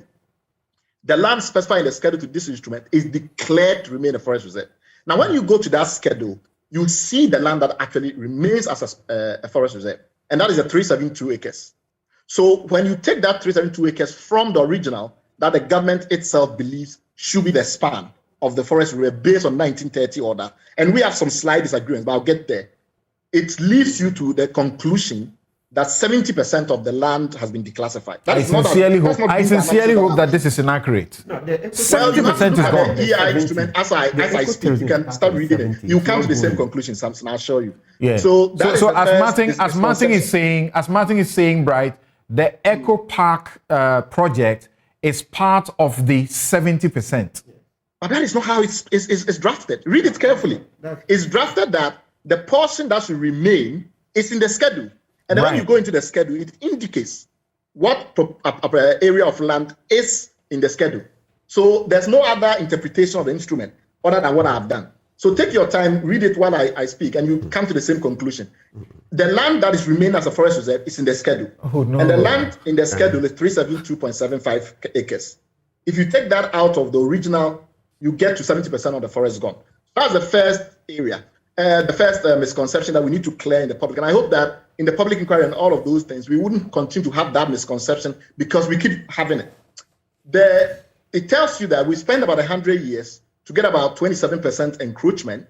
And now with one fell swoop of the pen, we're going to desecrate 70%. That's not acceptable. That's really, really dangerous. It's not acceptable because the Achimota forest is an international union for conservation of nature classified 7 area. So in category 7, you are primarily focused on agriculture, forestry, and tourism. Not residential development, not commercial development, not malls, not any of this stuff about the Central Business District plan that was being touted in 2008. None of that stuff is really allowed if we are going to be observant of our IUCN obligations. And Ghana is typically observant of its international obligations. Usually things like hunting, and gathering hunting licenses, being able to take, let's say, wild honey from the forest, let's say sustainable harvesting of some types of wood species. Those are the type of things you do in a forest reserve. Ecotourism. So you put in some nice restaurants, well balanced and harmonized with the ecosystem. That is the kind of activity that people that want land in that area should be covenanted to do. And most of the things that we've seen happen when they've released the land, even though it's a forest reserve, is illegal because it's not in compliance both with our own domestic legislation and international norms to which we subscribe. That's the first major confusion that we have to clear. The second confusion, and this one requires really detailed analysis, but it's a very simple point. Most people argue that in 1921, the government of Ghana acquired land which it used for Achimota School. And then in 1927, it acquired another portion of land which it used for the forest. That's not really true if you look at the historical record carefully. But the instruments, the instruments we are being referred to are to the effect that that is actually the fact. No, because we read them carefully, and it's not the case. So what I found fascinating is that the same people that signed the agreement with the Kufuor government, John Niowu and Oliver Pateowu also issued a press release a decade ago in which they completely corroborated what we've discovered by carefully reading the record, all the way to when the title was signed by the then Chief Justice of Ghana, Crampton, I think was his name.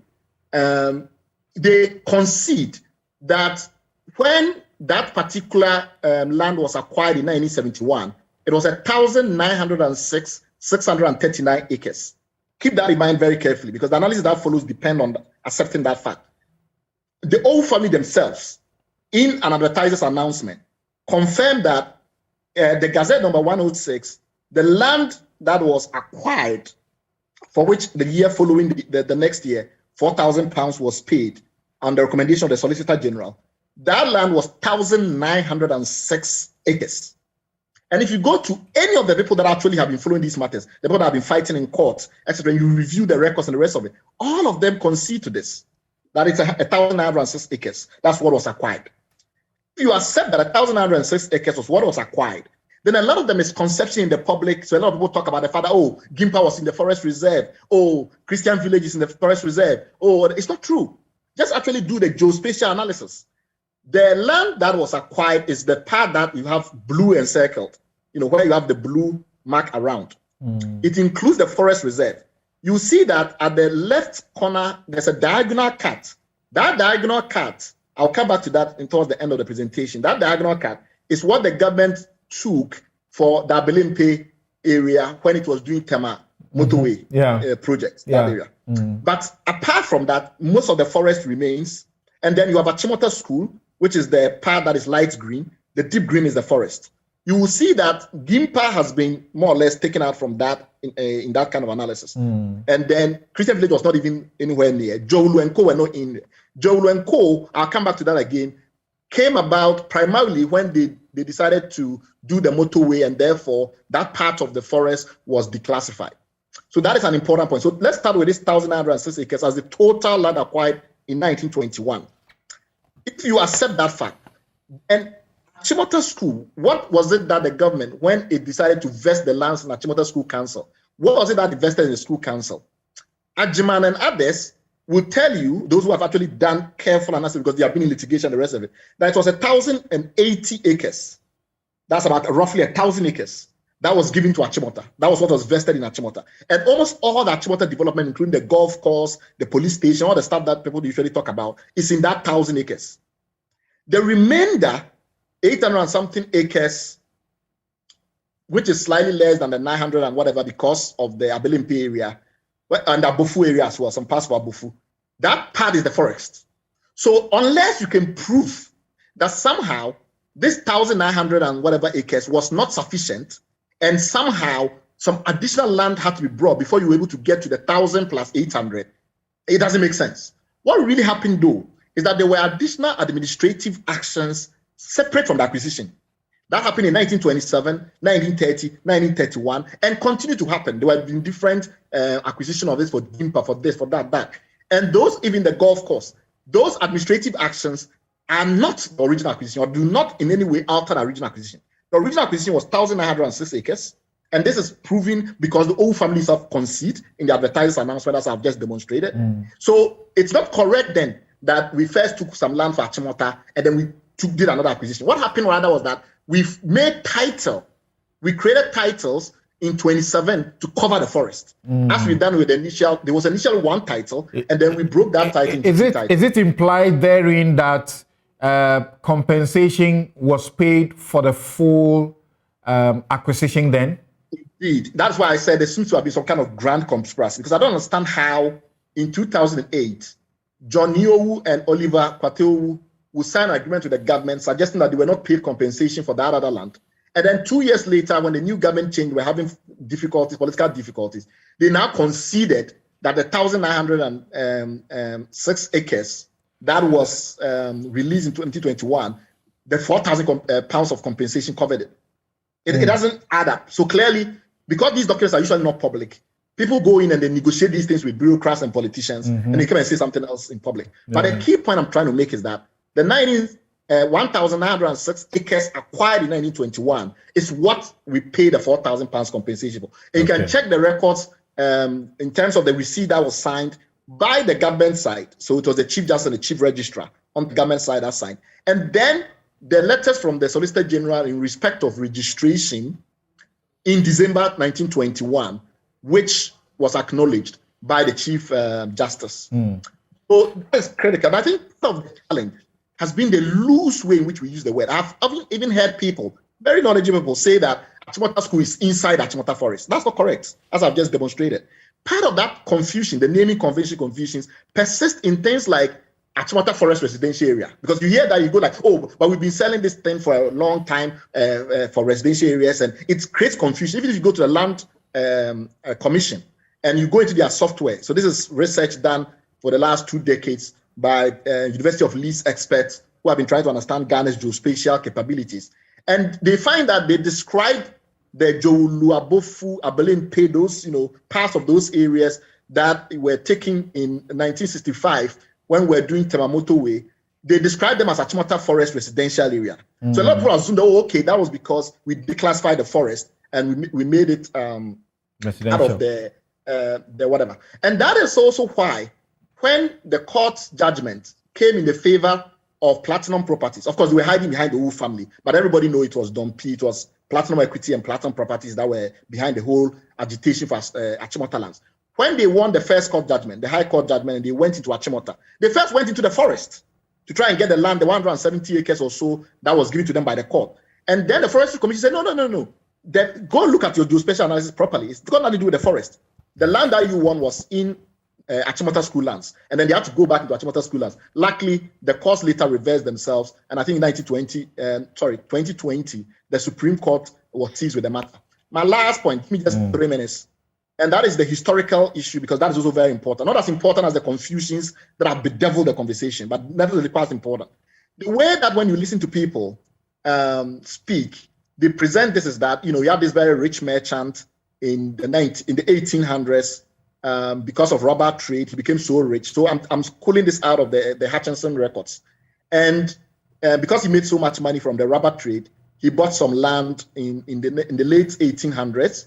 And then when he died, his estate signed a deal with the government, and the government then acquired the lands in 1921. They make it very simple, and they make the old family seem like a homogeneous entity that it's easy to transact with. It's not. And that's very important, because who we are giving the land back to is not as simple as who we took the land from. And that is such a critical philosophical point that has been lost in the debate. When you are taking something from someone, whoever has control can give it away, and often it's in the moment. You can check whoever has control. When 100 years has passed and I want to give the land back, a whole new thinking to arise. And I will explain to you with another analogy which will make it even clearer. First of all, as families grow, they branch out. And then the descendants become quite numerous. So you have a situation where in 1921, the old family was already fragmented, and I'll come back to that in a moment. So it was quite a big family. And then you take 100 years and you say, what is the old family today? It's several branches. And some of those branches are in conflict with each other. So at the very least, I would say there are about 2,000 Owus who have some claim to that land. If you are dealing with some Owus, there must be a process that establishes that they are truly representative of the interests of the descendants, at least the trunk and stem descendants. When I do our genealogical research at Imani, when we do our genealogical research, we find out that some of the family members are not even in Ghana anymore. Some are based in the US, some are based in the UK. In fact, William George Boy-Owu, that is a son of George Owu, went to Oxford, and then from there, from what we understand, he went to the US and built a family in the US as well. There are families in the UK. You don't do this type of reparation, and I'll come back to that point, it's very important. What we are doing is reparation or restitution, an assumption that the colonial authorities somehow didn't treat some people fairly. And because of that, we have a duty of fairness to make them whole again. So it's restitution, it's reparation. When you are doing that, you have to ask yourself, who is the right and eligible beneficiary of this program? That's what is happening in California now, where they've agreed to do reparations for people that were slaves or whose ancestors were slaves. They had to set up a commission. They had to agree on who will qualify. there has to be a mechanism for people to register as members of the Owu family and you resolve it. The reason why I say that the conflict in the Owu family affects the decision of how we determine who is the Owu family is because as far back as the 1930s, the Owu family were already in conflict about what really is the Owu family. This is the famous Fixon Owu versus Robert Owu matter. Robert Owu was the other person beside George Owu who signed on behalf of the family. And in the 1930s, in the 1940s, what happened was that there was a new head of the Owu family who was Fixon Owu. And then he sued Robert Owu, and in the course of it, he died, and somebody had to step in his stead. But the principle that was established was that even though George Owu had willed certain properties that belonged to the Owu family to his ancestors or successors, he did not have the right. That was what the West African Court determined in those proceedings, that he did not have the right, and therefore the family land somehow must be reflected in a communal arrangement. And any attempt to alienate the family land in the fashion that it has been done was illegal. So that is very important. More important than that, we also know that beyond the general fragmentation of the party and the conflict, the family is now in 3 branches: the Cortes, the Owus, and the Dowunowus. And in some respects, the Dowunowus is, properly speaking, the Owu royal family that we keep talking about, because we had a Osumanche who was a Dowunowu. In principle, the arguments that the Dowuna Owu family has been making for quite a while now, here's another announcement that they made, which you can check yourself, where they clearly establish that this so-called Owu family, in the way that it's been constructed, is not some monolith, because their ancestor, Yidi Owu, is the one that gave George Owu the right to go and enter negotiation with the government. But it was not necessary that George Owu was the head of the family at that time, etc. In simple terms, we have major disputes within what constitutes, or what most people will say is the Owu family, about what really is the Owu family. There are members and there are branches that don't agree with the standard. So who is the government dealing with? Because what happened in 1921 is not what is happening today, given the fact that there are now branches and fragmentation and multiple claimants, including some that insist that if you take the Okuwe family, the other family that signed, it's not just the Owu family. People always forget that. There were 2 major families that were mentioned in the acquisition. The Okuwe, which is part of Gagbese Kolewe. If you go to Gagbese, that is where the Okuwe people, they operate. And the Bese Manche, in that regard, ought to be in these proceedings because the Okuwe family that was in 1921 are part of Bese. So you cannot make those. And then what about the Dowunowus, for instance, who, as I've mentioned, have a claim because they have documents now prove that when this man died without children, died interstate, what's the name, and Niowu the first, it was actually the Dowunowu family that carried on with its legacy. All of these conflicts cannot be resolved by simply making assumptions, right? All right. These matters must be done properly. And we know because we have a major analogy in the case of Holocaust survivors. I did a land matter with the Achimota school lands in 2011, and it was the Okuwe family that was represented as those who had, Okay, because it's complicated. And I'm saying that let me give you 1 minute, last minute, and let me explain with this, the Holocaust matter. In the 1940s, actually starting in 1933 onwards, the Nazi government in Germany decided to alienate many Jews of their property. First of all, they asked them to go and register if it's above a certain number of Reichsmarks. And huge amounts of art, gold, land, etc. was taken from the Jews. In fact, by today's calculation, about $200 billion was taken from the Jews. After the Germans lost the war, the Luxembourg Treaty was signed, a range of other treaties were signed. The question that arose then was, what was the best way to return that which was taken illegally and unlawfully in the 1930s and 1940s back to the descendants? Even though there was a treaty, a lot of work has gone on, there are genealogical researches, etc., to make sure that the right people are, receive the reparations. We still have to set up a new set of global norms in 2009 called the terrorism principles about how to do these reparations properly. Even so, there's still serious fraud in Holocaust reparations management today. Despite all those systems, people still find ways to create some phantom group that claim they were Jews that were dispossessed and collect some of these reparations money. And then we have a situation where in Ghana, we don't even have a legal base for what we are doing, properly speaking. There's been no proper reparations committee. There is no registry. We don't know who gets given the land. They use this old family as if it's some mythical structure that immediately then assume there's fairness. Where are the women in the old family? Why does nobody ever hear about them? And in all the processes, Bright, what I find also curious is that you don't get, as you normally get, Attorney General's advice. All these things are done at the level of ministry and the commissions. Attorney General, who should have some of these documentation, is not the one that is being asked to give advice on these things. No, because they are not done actually transparently. The first thing you want to do in any reparations or restitution program is that some people were harmed in 1921. That's the starting point.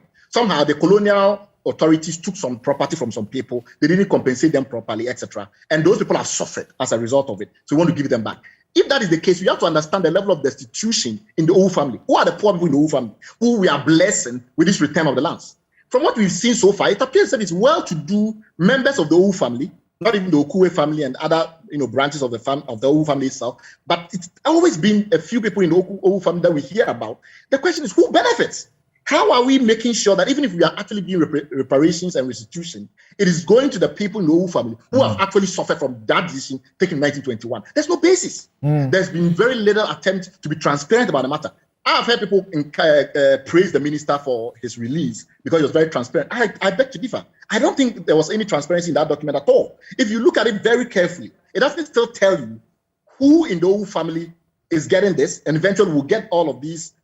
When you look at the amount of land that has been given out, it's about $400 million. That's an instructive point. Who in the old family? Who in the old family? $400 million, my brother. Who is going to benefit from this $400 million in total assets? We know Platinum Equities and others have been at the forefront of this, funding some of the litigation and the rest of it. And if you are giving back land to the rich, if that is the whole purpose of this, what is the basis of the fairness? What is the basis of the propriety? What is the basis of the patriotism and the nationalism that undergird any of this activity that has been going on? So we need to stop this pretense that what is happening is justifiable with how many acres were changed when and then. All of that stuff is completely immoral and unacceptable until we set up a proper reparations committee for anybody that feels that they were offended or harmed, their family interests were harmed by colonial powers, to make proper claims. We have a transparent website where you can go and check those claims. You can see who is making these allegations and the like. And people can also present documents. When we are taking lands, if you take the State Lands Act, there's about 7 or so legal instruments which we use to do these eminent domain and compulsory acquisition practices. When you're actually about to declare that you are declaring a forest reserve or you are compulsory acquiring, it sets out a number of things you have to do.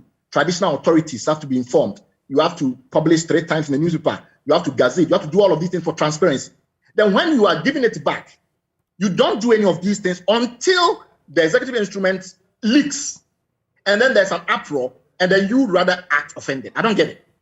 What was the basis of doing this on the quiet? Why was there not any attempt made to ask people whether or not they felt that they also had claims that had been extinguished and whether or not they needed reparations and restitution given? Why was there no attempt at any transparency at all? How was all this done on the quiet until the EI leaked and then the government was scrambling to issue statement?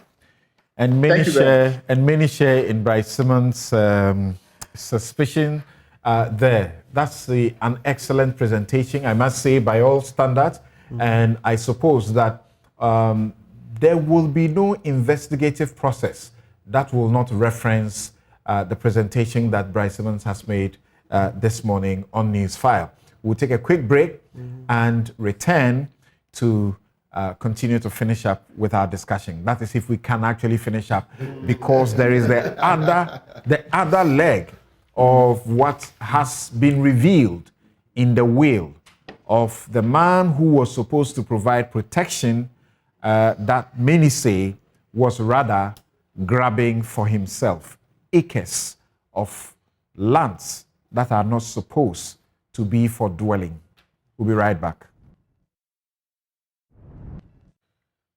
You're welcome back. This is Newsfile. It's the most authoritative news analysis platform, and here on Newsfile, we put Ghana first. So you remember that I introduced 2 topics. I spoke about that we're going to deal also with the question of flooding, where the Auditor General's special report reveals that as much as 117 million cedis was spent between 2015 and 2019 trying to resolve the flooding. And then the housing minister, Francis Asenso Boakye, also has told us that some 450 million has been spent since 2017. And we were hoping to try to find out how the country still, even upon this expenditure, continues to count some 1,446 flood events, which have killed some 510 people, injured 309 others in 6 years. So my bigger question was whether we are jinxed and doomed to the annual ritual of the devastation for which these huge sums of money or scarce resources have been reportedly spent. And also my question as to whether sanitation is euphemism for corruption. We will find time for that perhaps next week, because this issue comes up, we discuss all the time. We come back to the same situation. I remember we will sit here, Kukubaku say, I'm tired. If you like, play back my sound from the last year, and it represents the same thing. You know, what's just wrong with us? Okay, now, when you listen to Bright Simmons, briefly,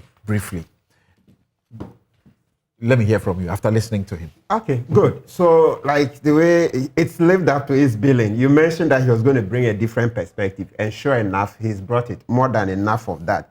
So it further muddies the waters. So look, not to talk plenty. What is clear at the end of this is that, please, let's revoke the EI 144. Let's not give back these lands. That's very clear. And that's what, if you follow social media platforms, look, classmates, lawyers, everywhere, that's what they're saying. Because others have described the forest as the lungs of Accra. That's right. That the Achimota forest is the lungs of Accra, a big carbon sink. Let's not do it. And in any event, to cap it all, the Supreme Court has made it clear in the Need Pubichu vs. Attorney General that Article 20 is prospective. Anything that happened before the Constitution 1992, it's a closed book. So there's no basis, even though... For anybody to come and say, compensate me or something. So, Honorable, the compassionate grounds, no, we are resisting it. No, compassionate grounds is different from compensation. That is even if that compassionate ground takes into account those who benefited from it, what was paid earlier. That is the... Who have made a good life. What I'm saying is that is the dimension that has been brought in by Bright Simmons. Okay? And clearly, we did not look at the petition of OWU on the basis of non-payment of compensation. And I agree entirely with Bright Simmons. Yes. And I've said consistently in my releases that evidence that came before me so clearly that... Do you agree? What I'm saying is that... When he says, right now, what ought to be done is revoke EI 1744, rescind it. Yes. Let's not say we have degazetted some area, it is no more a forest reserve. I welcome and support calls from the general public for the reversal of the declassification of the portions of Achimota for forest reserve as contained in the EI 144, and for an independent inquiry to be launched into these matters to ascertain the truth. Okay, great. So he's reading from a statement he had issued to react to some of the matters that had come up. And I'll ask you earlier why you think that, and as you can see the trajectory, I just looked at something curious a while ago. Attorney General is not even in the picture. He's only simply being asked, can you draft an EI for us? Not seeking advice from Attorney General first. But my question was, by law, is it not the Lands Commission that's supposed to be doing this job? And we ended up having the Forestry Commission, whose boss we now have found huge acres of these lands in his will. Well, that confusion arises from the Constitution. The Constitution says that and that is Article 269. It is subject to the provisions of this Constitution. Parliament shall, by or under an Act of Parliament, provide for the establishment within 6 months after Parliament first meets, after the coming into force of this Constitution, of a Minerals Commission, a Forestry Commission, a Fisheries Commission, and such other commissions as Parliament may determine, which shall be responsible for the regulation and management of the utilization of the natural resources concerned and the coordination of policies in relation to them. So it will deal with policy. It will deal with... There is a lands commission. No, it doesn't even deal with the coordination of policy. It doesn't deal with policy. Okay. It deals with the regulation and management of the utilization of the natural resource. Now, so Forestry Commission, all forests, okay, in Ghana is under the management, the regulation and management of the Forest Reserve. The control of the forest is under Forest Reserve. Yeah. Now, and their responsibility is limited to giving you a permit to the forest, to it, not to give you a portion of it. So there is a decision of the High Court of Tamale, affirmed by the Court of Appeal, I think so, of a case in which the Lands Commission had given grants of portions of the Achimota of the Tamale forest to individuals. The Forestry Commission took the matter to court and won. Right. So the Forestry Commission was contesting the grants. Not that it has the power to grant. Yes. So, but that you have granted what you shouldn't grant. Yes. Good. Not once it's still so come back to your question. Your question is simply, why didn't the Lands Commission grant? And that is what clearly is the issue now. The Lands Commission could not have granted because that was a forest reserve. And that's a forest reserve. It grants you, and then you get the permit from the Forest Commission. I'm explaining to you. Yes. The only way I understood the declassification was that, look, immediately you declassify a forest reserve, it becomes a public land. That's right. That's what the way I understood the declassification. Immediately you declassify a forest reserve, it becomes a public land. And then rather public land. Yes. So rather, you see, it's a land. The land is always been vested in the president. The way I understand it, you see, so when you declassify, it becomes a public land, and that land then can only be given by the Lands Commission. Okay. That's how I understood it. Honorable, let me come this way. The way I see it is that in back to the same issue here. You see, the acquisition says the president is taking trust for the people. So the land has always been a public land, but what grows on it is the forest. So as long as we are cultivating or when you're running a forest, Forestry Commission manages that. As and when it's no longer deemed necessary for a forest, then we can use it for other purposes. It's always been a public land. I agree with you. It's always a public land. Yes. I agree with you. But when something grows on the public land, and the management and control of that grows on the public land is vested in the Forestry Commission, how do you deal with the land? Without the Forestry Commission. Very good.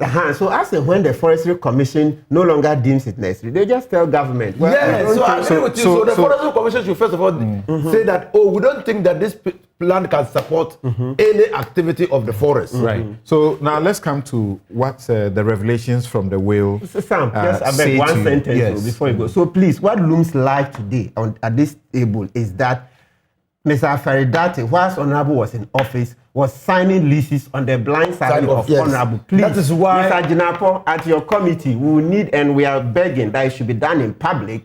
Mr. Afaridate and his top management must come and answer how they could give leases on the blind side of the minister and the Lands Commission. Yes, that's very important. Right. Yes. Yes. So on the part of the will, is Jinapo's press release declaring those acquisitions void, effective? Oh, sure. I'll go with him 150%. Oh, yes. Listen, in matters like this, so we are taking the position that nothing passed because the place still remains a forest. Nemo that court government. So nothing you can't passed. give what you don't have. Yes, and I think ACE even brought a good case on on the platform, a Supreme Court decision, where the person giving doesn't even own it.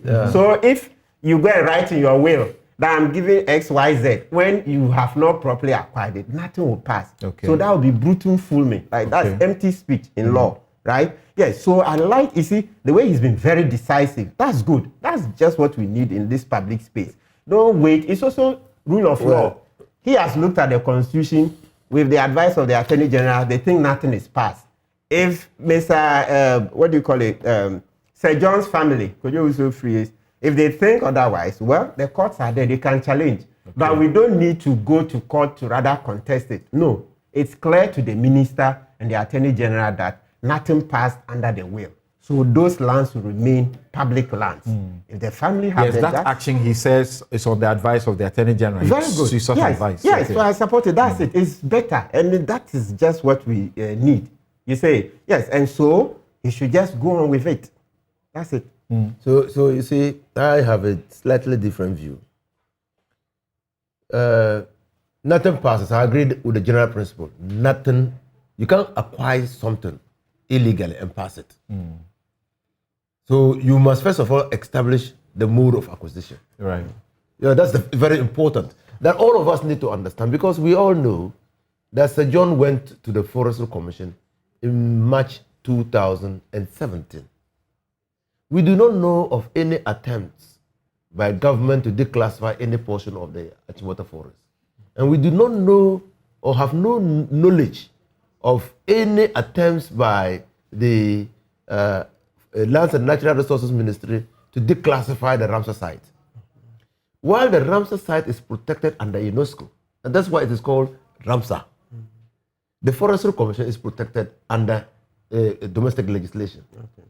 And for a person to say that I have acquired portions of the Ramsar site and pass on my title to my successors in title, raises many issues, especially a lawyer of the caliber of Sir John. That is why my view is, yes, it cannot pass. I agree with you. But we need to understand the circumstances under which he comes. Martin was bringing in the aspect of asset declaration. Yeah. What has it got to do with this? As in looking for a permanent fix, you know. And as you may have heard me in my take, it's my candid view that what you see there is actually the standard operating manual for these corrupt politicians. I like that. And they will steal and use the money to acquire, but they will acquire not in their name. Yes. Acquire in the name of other people secretly. So you hear him say, this one that I acquired through this company, that company, or jointly with someone else. Yeah. How do you say that the asset declaration will fix it?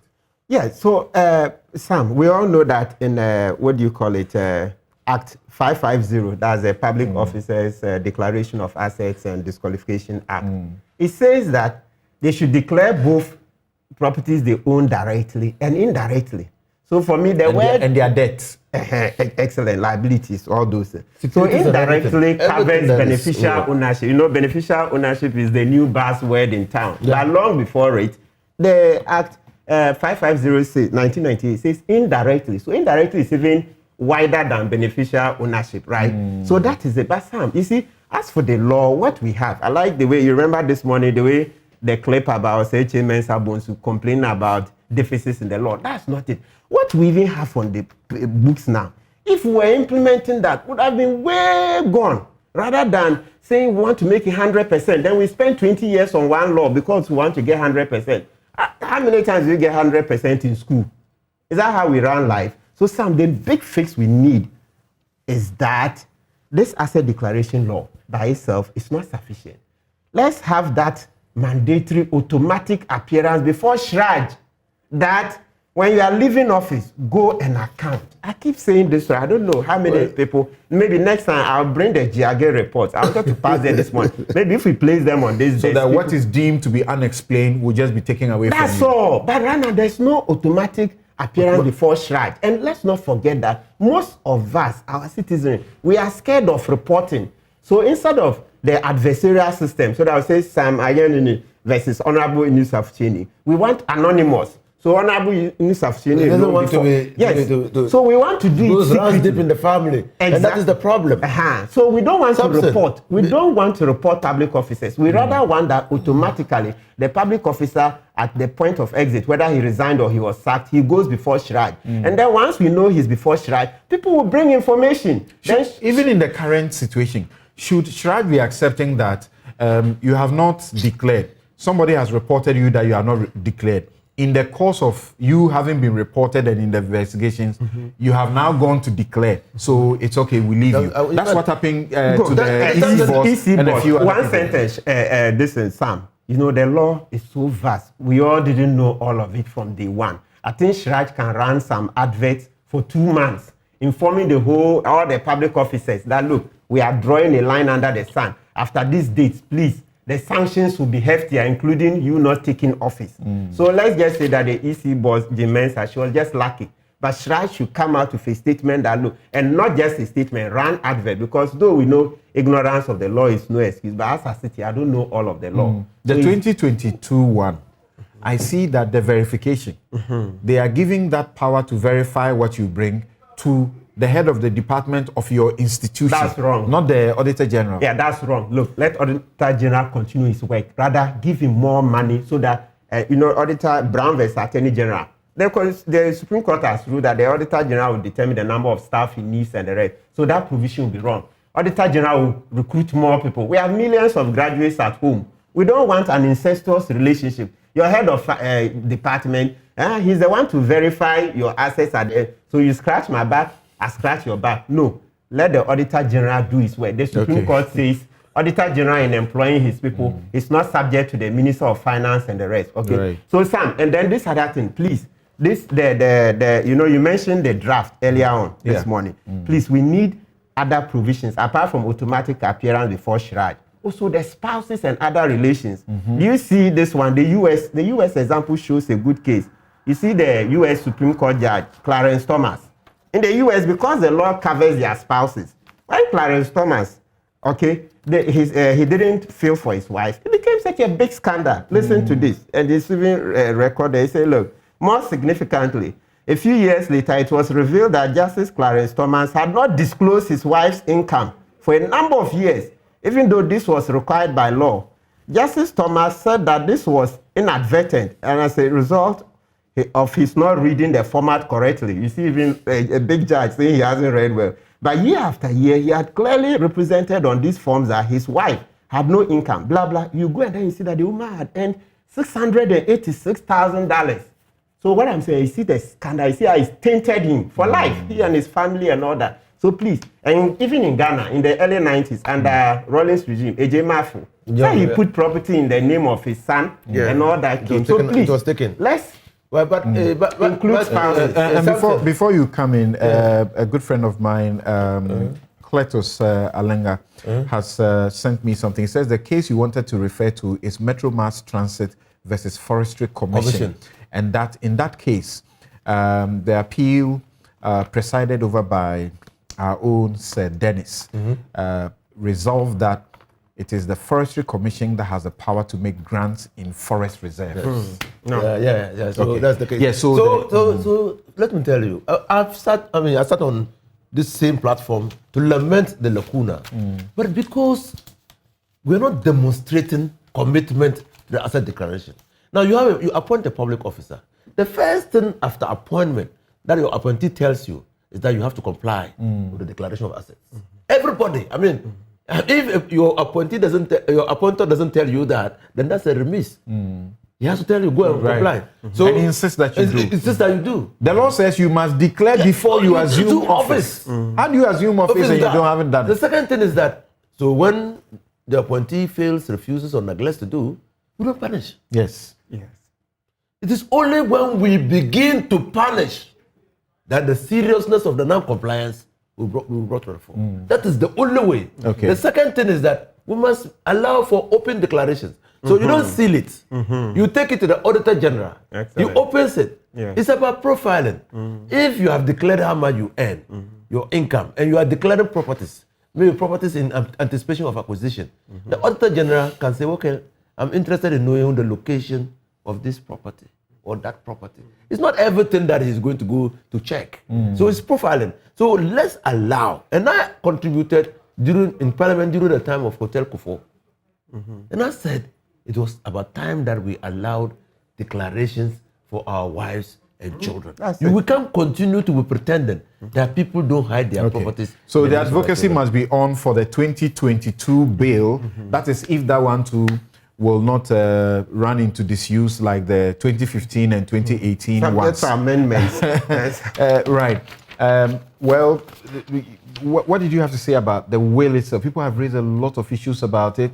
Company property is being willed. Company property? Yes. Yeah, so madam, so how do you will company property? So where are the board of directors of the company? Yes. And the company, I mean, the Salmon is Salmon. The company is a distinct personality. That's so right. what are you doing? The company is his alter ego. Yeah. No, you can't be that. That's what I'm saying, that as a people, we must begin to let others understand.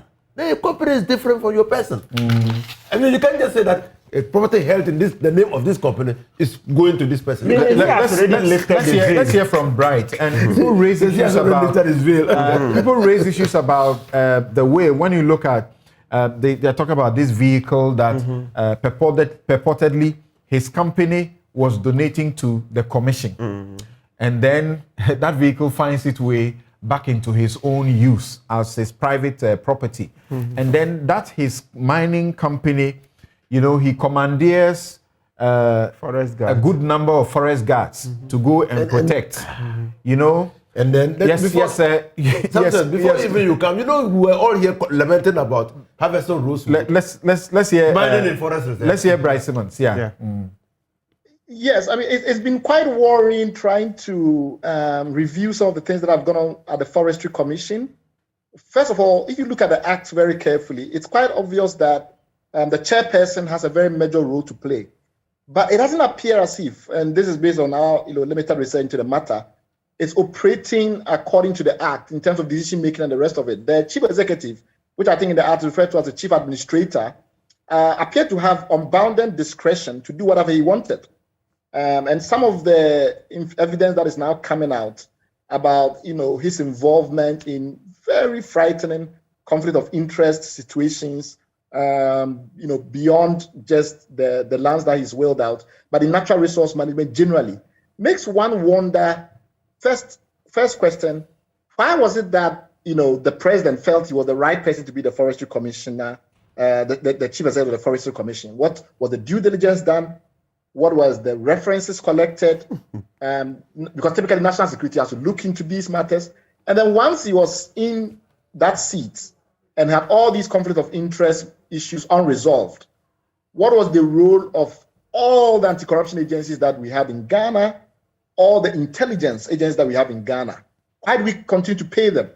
Why do we continue to pay significant amount of money to maintain a BNI, a CID, an IOCO, a Ghana Police Service, a CID? I mean, we have so many institutions that we are resourcing with very scarce wherewithal. And if they cannot, if you have such blatant abuse of power, if they cannot get hint of it and warn the president, then I wonder what else is going on.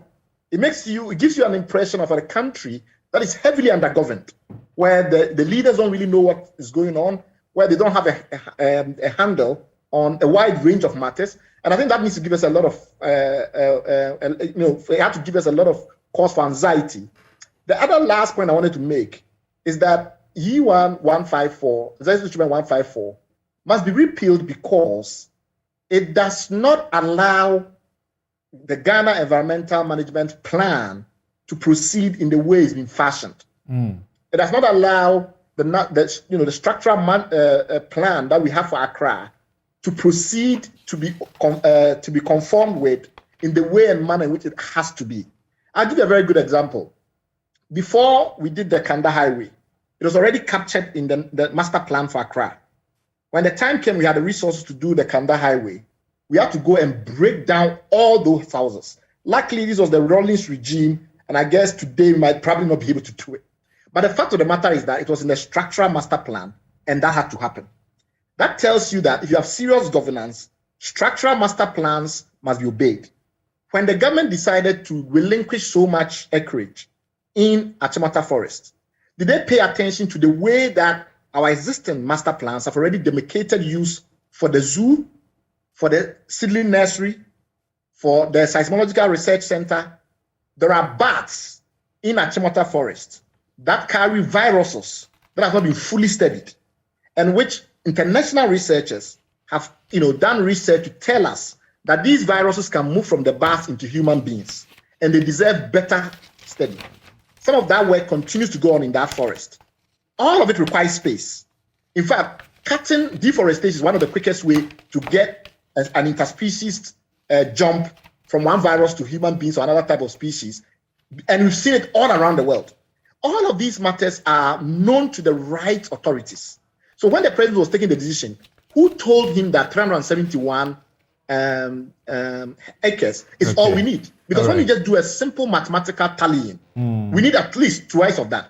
And for IUCN principles, 2/3 of the forest have to be left the way it is. So I don't see how any serious technical advice could have led us to this path. Thank you very much, Bright. And Bright, we have seen that you had some slides also that you were going to do for the flooding issue. We'll plead with you to hold on with it, and then we deal with it exclusively. Some people have been sending comments. We are run out of time, but I want to share just a few of them. Someone says the Achimota Forest and the Ramsar site issue you are talking about is only a tip of the iceberg. There's another development. You are a state, worker. You go to work in the morning, you return in the afternoon, and your bungalow has been sold. K. Amwan says, in the absence of any meaningful resolution for the Achimota lands and other government lands, can the Parliament of Ghana enact a law to stop any government from releasing and or selling any government lands? Obed Diama says, imagine Forestry Commission under 3 presidents at the least getting the acreage size of the Achimota Forest wrong, but now getting it right. What are the odds? Should we reevaluate all state lands over again? Who knows? DKS Francis says, the way the minister keeps insisting we won't allow any development to harm the forest after reclassification. I smell some hotels coming up, plus some high-end residential development. Okay, I've got many of your messages. Unfortunately, I cannot continue. My outfit, as always, is by Habil Scooter. You can contact them 0200 84 1988. My guests have been Bright Simmons, Honorary Vice President, Imani Africa, Samuel Abu-Jinapo, MP Damongo, and Minister Lands and Natural Resources. Inusa Husseini is former Minister Lands and Natural Resources. He's a lawyer. Martin Pebu is a rights activist. He's a lawyer. I'm Samson Lardy Anyenini. Have a good afternoon. God willing, next week we come your way with another edition of Newsfile.